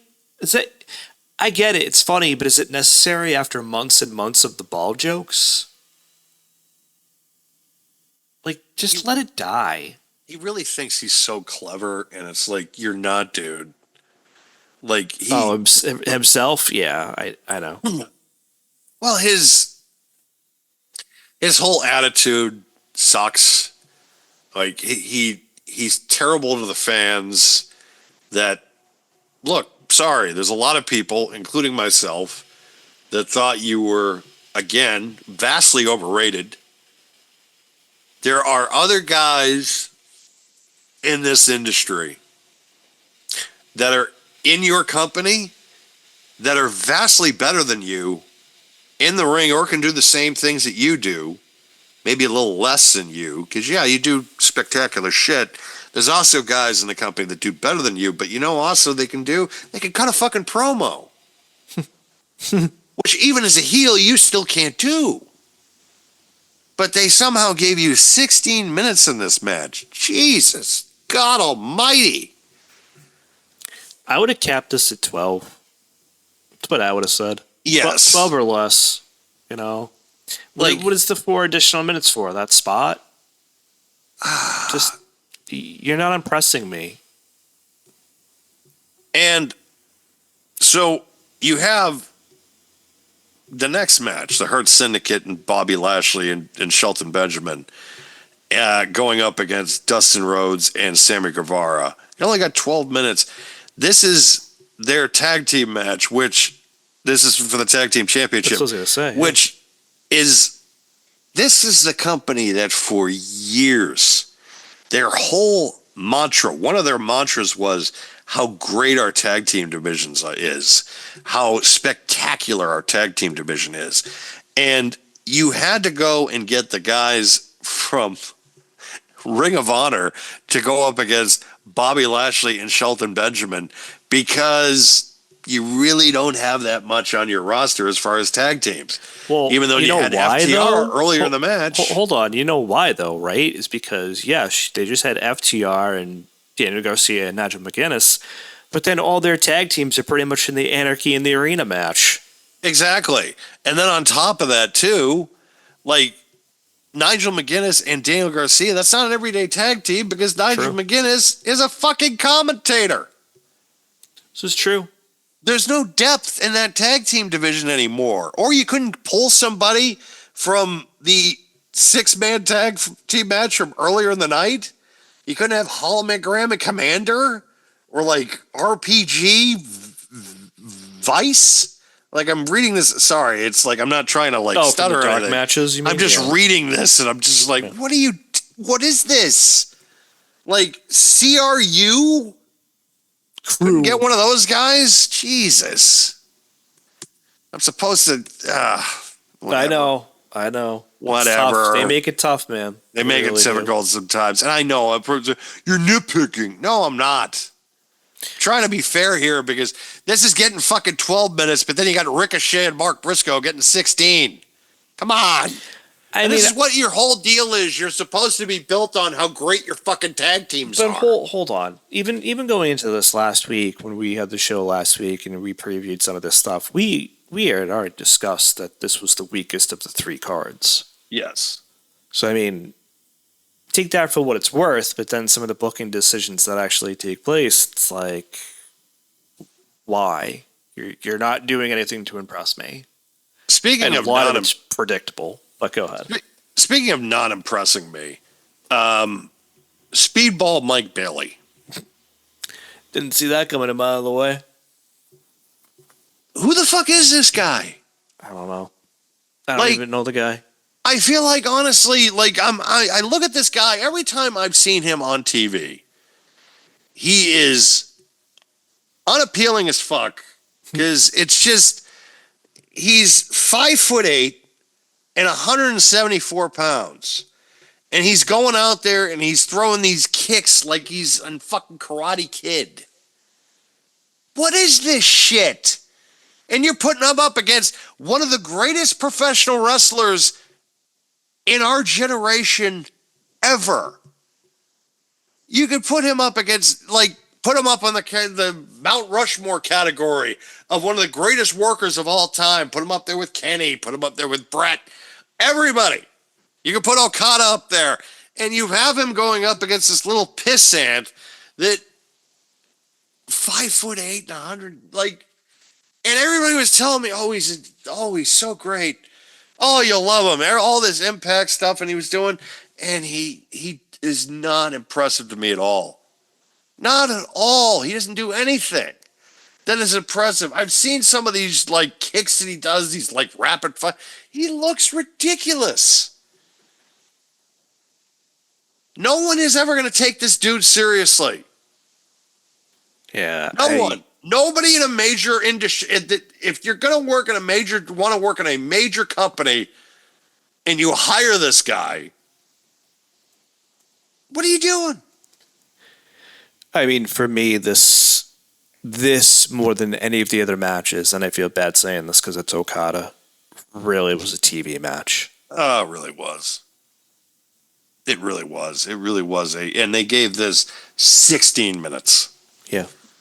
And again, I'm going to talk about at the end of the end of this, like, where you're just like, what? Yeah. Okay. I'll talk about that in a second. And I'll even talk more about some of the placing on this show of just like, are you fucking kidding me? What are you doing right here? Timeless Tony Storm defended successfully the AEW Women's World Championship against Mina Shirakawa. Can't believe I got that fucking right.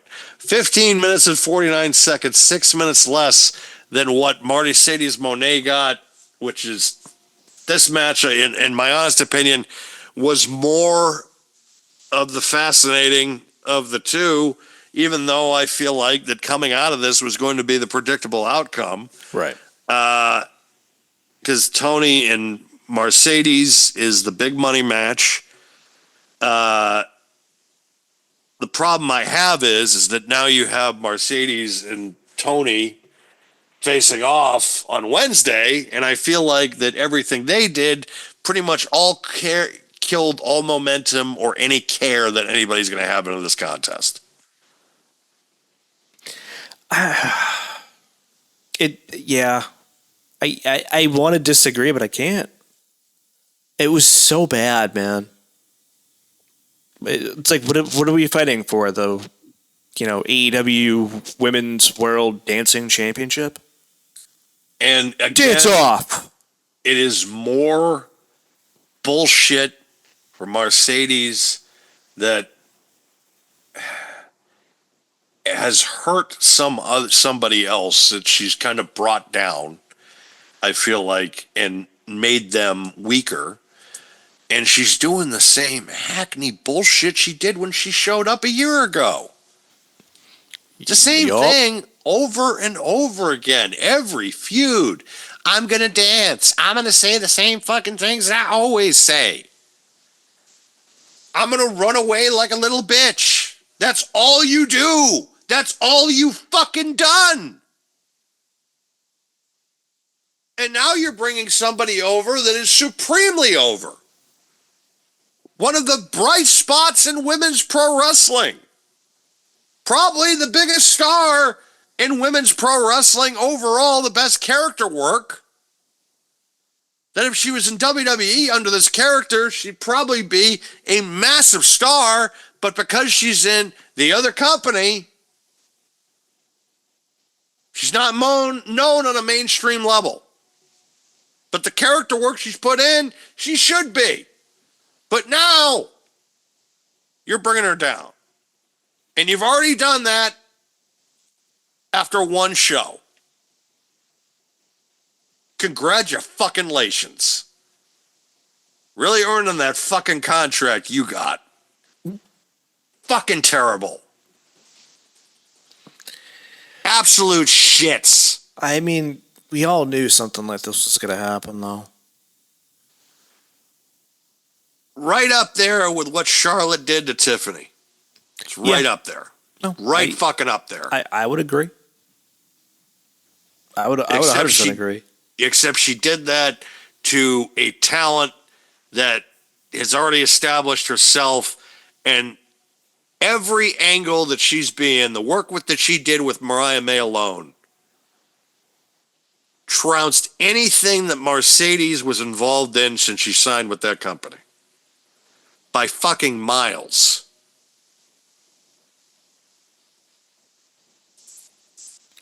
I don't disagree. I don't disagree at all. She's always done this. She's done this everywhere she's been, man. I have sensed this. I have sensed it. I was like, they're going to build Tony up, and then Mercedes is going to come in and kill her. And that's exactly what's happened. Yep. So at All In Texas, when Mercedes Moné walks out of that building with the championship, you will see a revolt. That might be the turning point for them. Like, that might kill the vibe of the show. It depends where they put it. Because They would have to put it near the end. you might not want to do that. Especially, too, when you want people to be really invested in that final match, which we'll get to. True. But, no, it's they're really going to be in a tough balancing act. Unless Tony goes over. Which is a distinct possibility, but does she have creative control or not? Brother. So it's kind of a problem. It's kind of, she has not exercised her creative control once. I believe that. She probably hasn't. well, She might this time, though. She's about to. Yep. So that's any grandeur that Tony Khan has about, oh, Tony's going over. That doesn't work for me, brother. I hope he's ready to hear it, because he's probably going to hear it. Probably. So, as a booker, as an owner of a company, if I was ever in that position, and in the final two matches that I had, both went more than 35 minutes, I would fire who's ever involved in that match fast. Well, I mean, Anarchy in an arena match. we all knew this was going to be a cluster F. 35 minutes, 10 seconds. I mean, again, we all knew this was going to be a cluster F.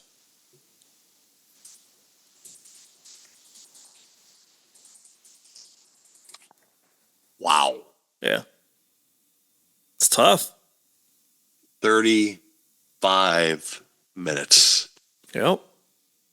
And yeah, it was a spectacle. As always, it was a absolute spectacle of a contest. But my God. Like, Diminishing returns.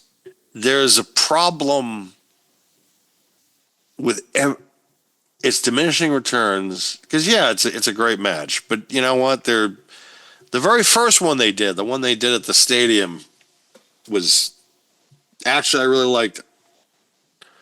I originally thought it was terrible, and then I went back and watched it one day, and I was just like, you know what, this is actually pretty funny. This actually is good. And they did a couple of those that were really, really good. And then there are matches that it's just like, all right, guys, this is literally going in the sense of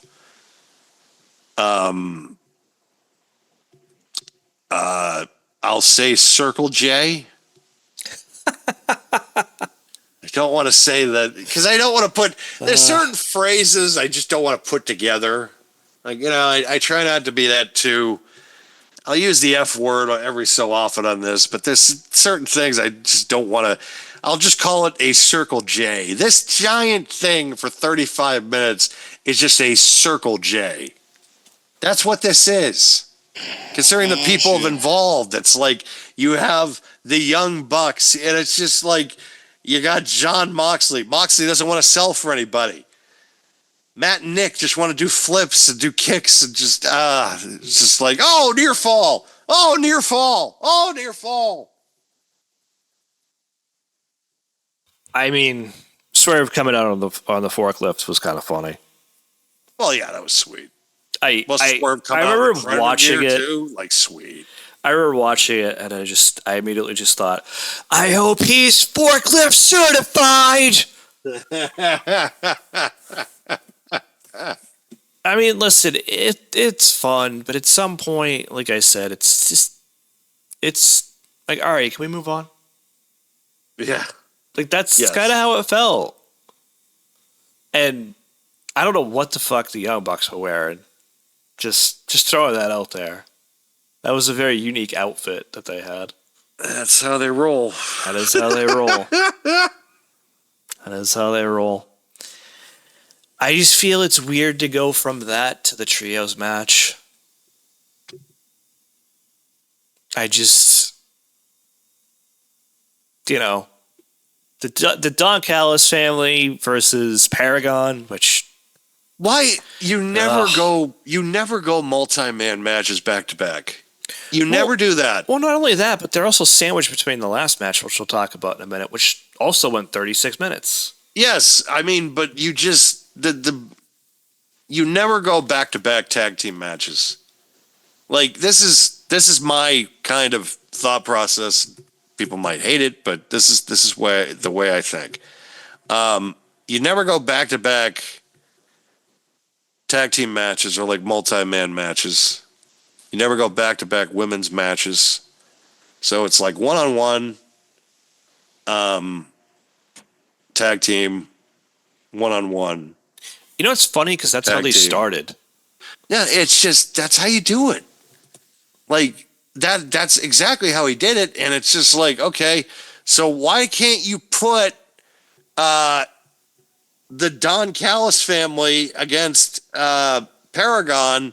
Why can't you put that between Okada and Mike Bailey against and Timeless Tony Storm and Mina? Why can't you do that? Put that in between. Oh, yeah, because it's like, well, we got to have a break in between. We can't have 2 35-minute matches in a row. That's true. So why don't you not have 2 fucking 35-minute matches in a row? Yeah. How about you tell one of them we're cutting it 10 minutes? Yeah, listen, I love everything about Hangman Adam Page and Will Ospreay, despite my shit talking last week, but it didn't need to go 36 minutes. Almost 37. It didn't need to go that long. This, in my Neither opinion, did the Arctic in the Arena, but, still. If there was a match that was going to go 35 minutes plus, I will give it to Ospreay and I will give it to Hangman to do that. Like, okay, you guys want to go almost 40 minutes, fine. But Anarchy in the Arena is not doing it. Agreed.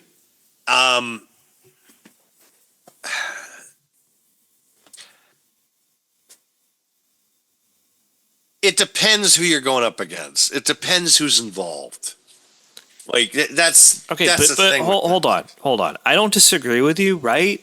But you have to figure this, right? I think Cody and Roman went around the same mark, if I'm not mistaken. They also had a million run-ins, but okay. That's true. But you also had 2 20-minute matches, 2 30-plus matches. Yep.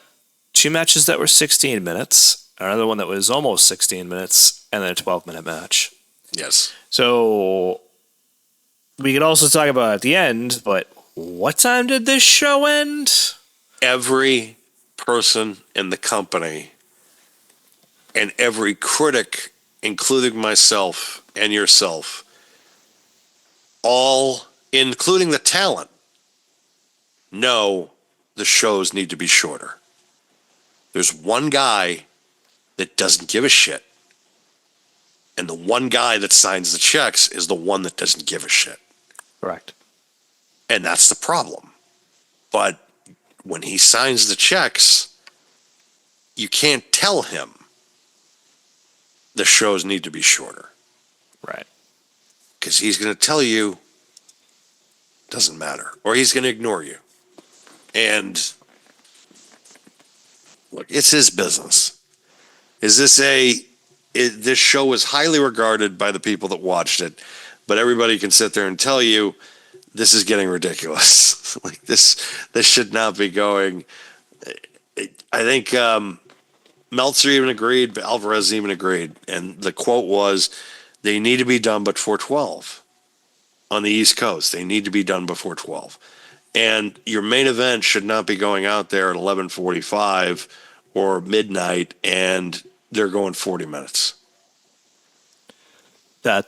another reason kind of why I'm saying it, not just for the entire show, but also the main event and the Anarchy in the Arena, because while I understand, like, yeah, these should be long matches, they don't need to be 35 plus minutes. They just don't. You could tell the story and have all your spots in 20 minutes.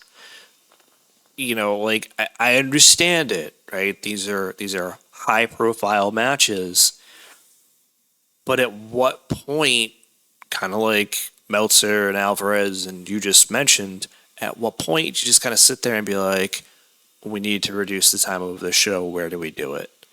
And that is getting rid of at least two of these matches in the teens if you want to have those 30 plus minute matches, that is. And then that way you reduce it to 4 hours or less. And that would have been the smarter decision. It's not taking anything away from either of these matches that we just mentioned, or I don't really talk too much about the main event yet, but, you know, you still would have had enough at that point to produce good matches and keep it in a relatively safe place timing wise. Can you imagine working in that locker room and all you want to do? Because I don't know what their policy is. I don't know if it's like, oh, you can't leave until the last match is over, which if that was the fucking case, I'd be like, what? Like, I ain't staying to fucking... I don't know how many of them have buses, but I mean, a lot of them just go to their bus anyways. That's true. They make enough money where they should be doing the bus thing, which I don't know if a lot of guys are doing the bus thing anymore, concerning the fact that, you know, they're not on the road as much. Like... It depends, though. I mean, some of them, you're right, you know, are not going to be on the road as much, and they are going to reduce live dates holistically anyways. But I mean, at the end of the day, I feel like some of them still might. You know, some of them have a deep schedule enough. Like some of the women are on both shows. Some of the men are on both shows. So who's to say? I love TKO's policy. Yeah, we're getting rid of the live events, but we're going to do 78 PLEs. Yeah. Great. Oh, thanks, guys. Great. I didn't ask for this. Thanks, though.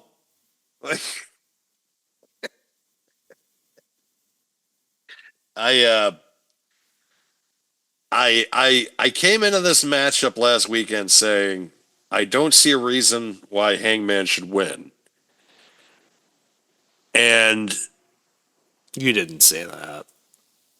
Well, what was it that I said? You more or less said that it should be Ospreay, but you wouldn't be surprised if it was Hangman Adam Page because of what they teased between him and Moxley the last few months. Yes, no, I remember saying that, and I kind of wanted to come in, and that was my answer of coming in and saying, I am still rather surprised that they went with this decision. Oh, me too, 100%.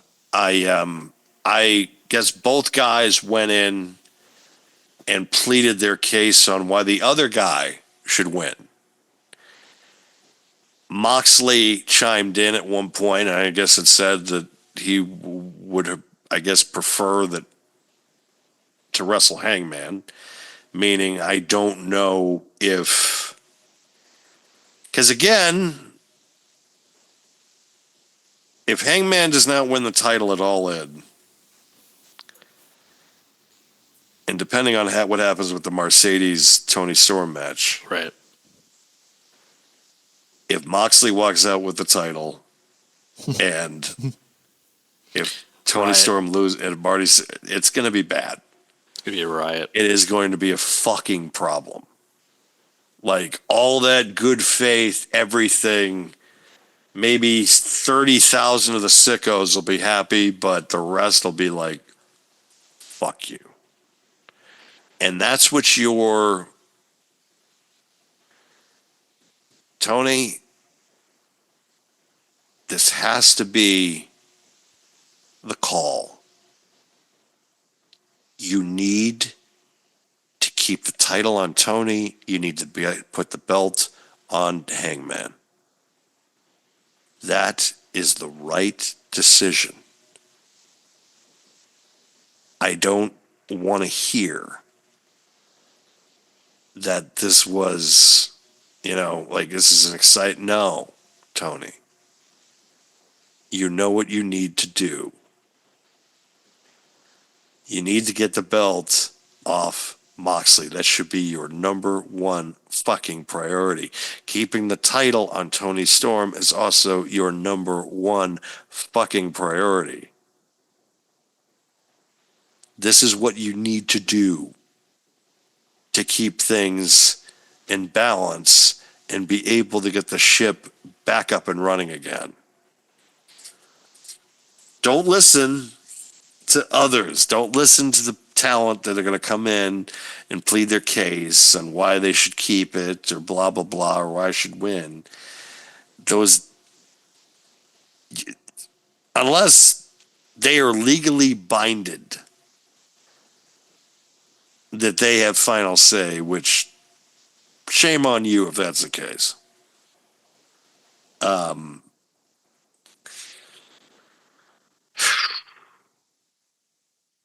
You could have a massive fucking problem on your hands when right now you have momentum to at least start something going good again. And you got to get the belt off Moxley. You need to do that. Hangman needs to walk out with the title. If he doesn't walk out with the title, you're going to have a fucking problem. It's not going to be good. I always thought Moxley was kind of overrated, honestly. He's so overrated. Oh, man. But everybody was saying, oh, this is the guy. This is the guy from the Shield. Watch out. He's perfect. Just look, he's the guy. He's like Joker. He's like Heath Ledger from fucking like Dark Knight. It's like, and then I watch him and I'm supposed to be impressed and I'm supposed to be like, this is the guy, right? I knew Roman was the guy in 2015. I just knew he wasn't presented right. I knew Seth Rollins was missing something. It took him a long time to find it, but he found it. AEW was supposed to be Moxley's unleashing. You're going to see the real me now. The one who like put spaghetti on his head and shit. Yeah, you're doing so much to impress me, dude. Yeah, it's like, and I think other people have said it too. They're just like, yeah, like he was presented better as Ambrose at certain points. And I know that probably bothers people because I'm sure there's Moxley fans out there, and I get it. Like I'm probably like, oh, you're just too hard on it. He was still good. It's like, oh, he was getting like, no. Everything he's done in the last couple of years, and especially with this title reign, I haven't been impressed with a bit at all. And I get it. Like, oh, you're not, you're thinking of just negatively about his title reign. You're not thinking about it when he never impressed me. He was never a guy I sat there and I was just like, yeah, he's going to be an all-time great. It's like, yeah, he's just there. Roman always had it. Seth always had it. Ambrose always looked like he wanted to be somewhere else. And then they finally make him a top guy. This whole company's built around you, and he got exposed. He is the JC Jane of the group. He really is.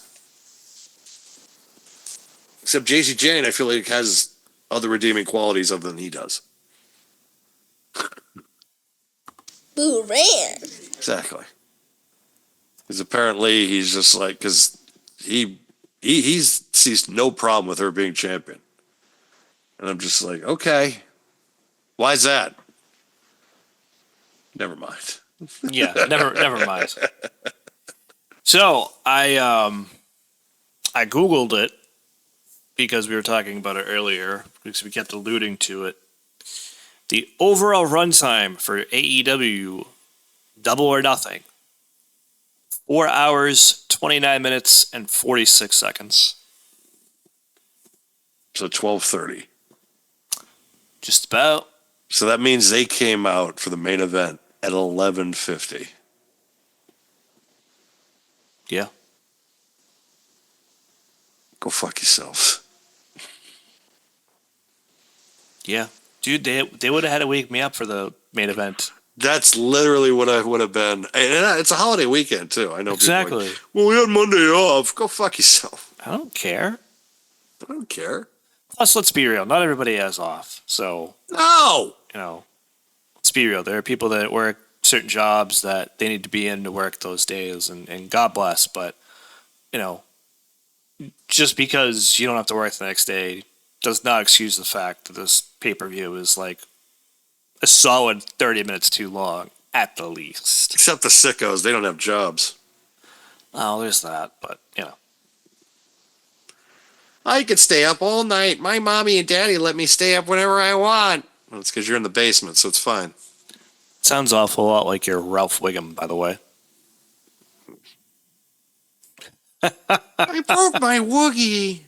I bit my Wookiee. Thank you, Ralph- Super Nintendo Chalmers. The Ralph Wiggum figure comes with the Valentine's Day card with the train. Oh, it's fantastic. It also comes with the computer where he spells out the word Yes, that's great. So I'm like, okay, now I have to, I think, buy this. You know what it's missing though? What? Is the I choose you Valentine. Oh, it's there. Oh, is it? That's awesome. Yeah, it's there. Yes, that's what makes me want to buy it. And it's like, I want to buy Krusty because of course it's Krusty. Krusty, of course. And then Duffman because one of the Duffman heads can't breathe. One of the heads is Duffman can't breathe. Yes. It's got the decal on it.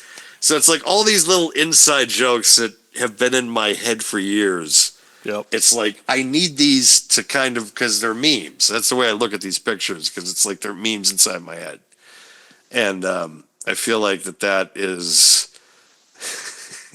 perfect way to celebrate because I hate it now. I hate my birthday because it's just another year to mark off of just oh god, it's just. Terrible.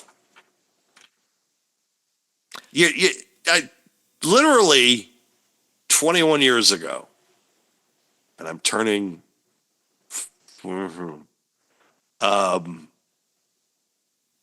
So half my life ago, I was celebrating my 21st birthday, and worried, and that was the only thing I worried about when I was 21 was being able to get hammered. Yeah. And 21 years later, I'm worried about so much more.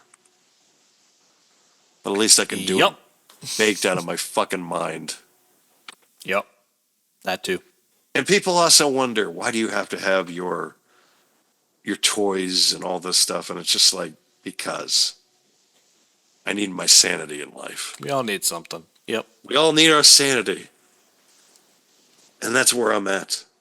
And I hope that anybody that celebrates their birthday and they're in their 40s, that they Smoke. kind of go, yeah, you just, yeah, well, you told me. I gotta. Well, that was part of why I did it, but the other reason was just like, stop saying. Well, no, okay, I'm just, I hate admitting that it's like I'm this old. I hate it. It stinks. Thank you, Jay Sherman. It's true, but I also think Mac agrees because I do. yeah, He knows what's coming. It's also why I played. It stinks. Does. It's terrible. Absolutely awful. Don't recommend. But I do want to thank everybody for listening here on Spotify this week. Let's review 3 goddamn shows. Oh my God. Like just a marathon of wrestling. And It really was. especially the AEW show going 4.5 hours. My God. But I do want to thank everybody for listening here on Facebook under the Pro Wrestling World page, on Spotify under the PWW Talks page, under Diamond Podcasting Productions, or wherever you find your favorite podcasts. You just look for PWW Talks and you'll find us, of course, under Diamond Podcasting Productions. With Diamond Podcasting Productions, we're also going to start putting more exclusive content other than wrestling. We're going to bring Diamond movie reviews back, and also some more programming for PWW Talks. We're going to start reviewing the Dark Side of the Ring series again. We're going to pick up with season 2. We're going to be recording that soon, and then we're going to start the movie series up again as well. I'm also working on a side project that will probably be getting released sometime in the summer. Which this whole project, it's funny because with this, it's just going to be for the YouTube page. And I've already decided I'm probably going to use copyrighted music because if it get, it's just like a personal like piece. So it's not anything that it's going to be, which I'll explain more when it happens. It's going to be kind of my own version of The Last Waltz, which was the performance of the band, which was a famous Canadian band, which also started like Bob Dylan and stuff like that. And the movie was directed by Martin Scorsese, and this was back in the 70s, which I'll explain more when we get to it, and also when I'm previewing it down the line. But I've already decided I'm going to use copyrighted music because it's, again, a story that kind of needs to be told in a certain light. And I feel like doing that with music of that era or of things of that time and what I'm working on, again, I'll get more to it once it's close to being done. I still have to I'm in kind of small pre-production phases in my head, and then the production otherwise is going to be happening in the next few weeks, and then post, and then we go from there, which again, it'll be kind of like a personal piece, which Mac's going to help me with, which is awesome, of course. But we'll talk about that when we get to it. So thank you again for being a subscriber here on Diamond Podcasting Productions or on PWW Talks, on Spotify, Apple, Audacity, wherever you get your fine podcasts. And of course, Facebook. Like and subscribe us. Go find us wherever now. Because you love us here on Facebook. Now you can get something every single week, not just us reviewing all these great shows. Now you can get other stuff that we're going to be doing, other programming down the line, and not just wrestling either. So even though that's why we're here, because we absolutely adore and love professional wrestling. So thanks again for joining us, everybody, and we will see you again next week.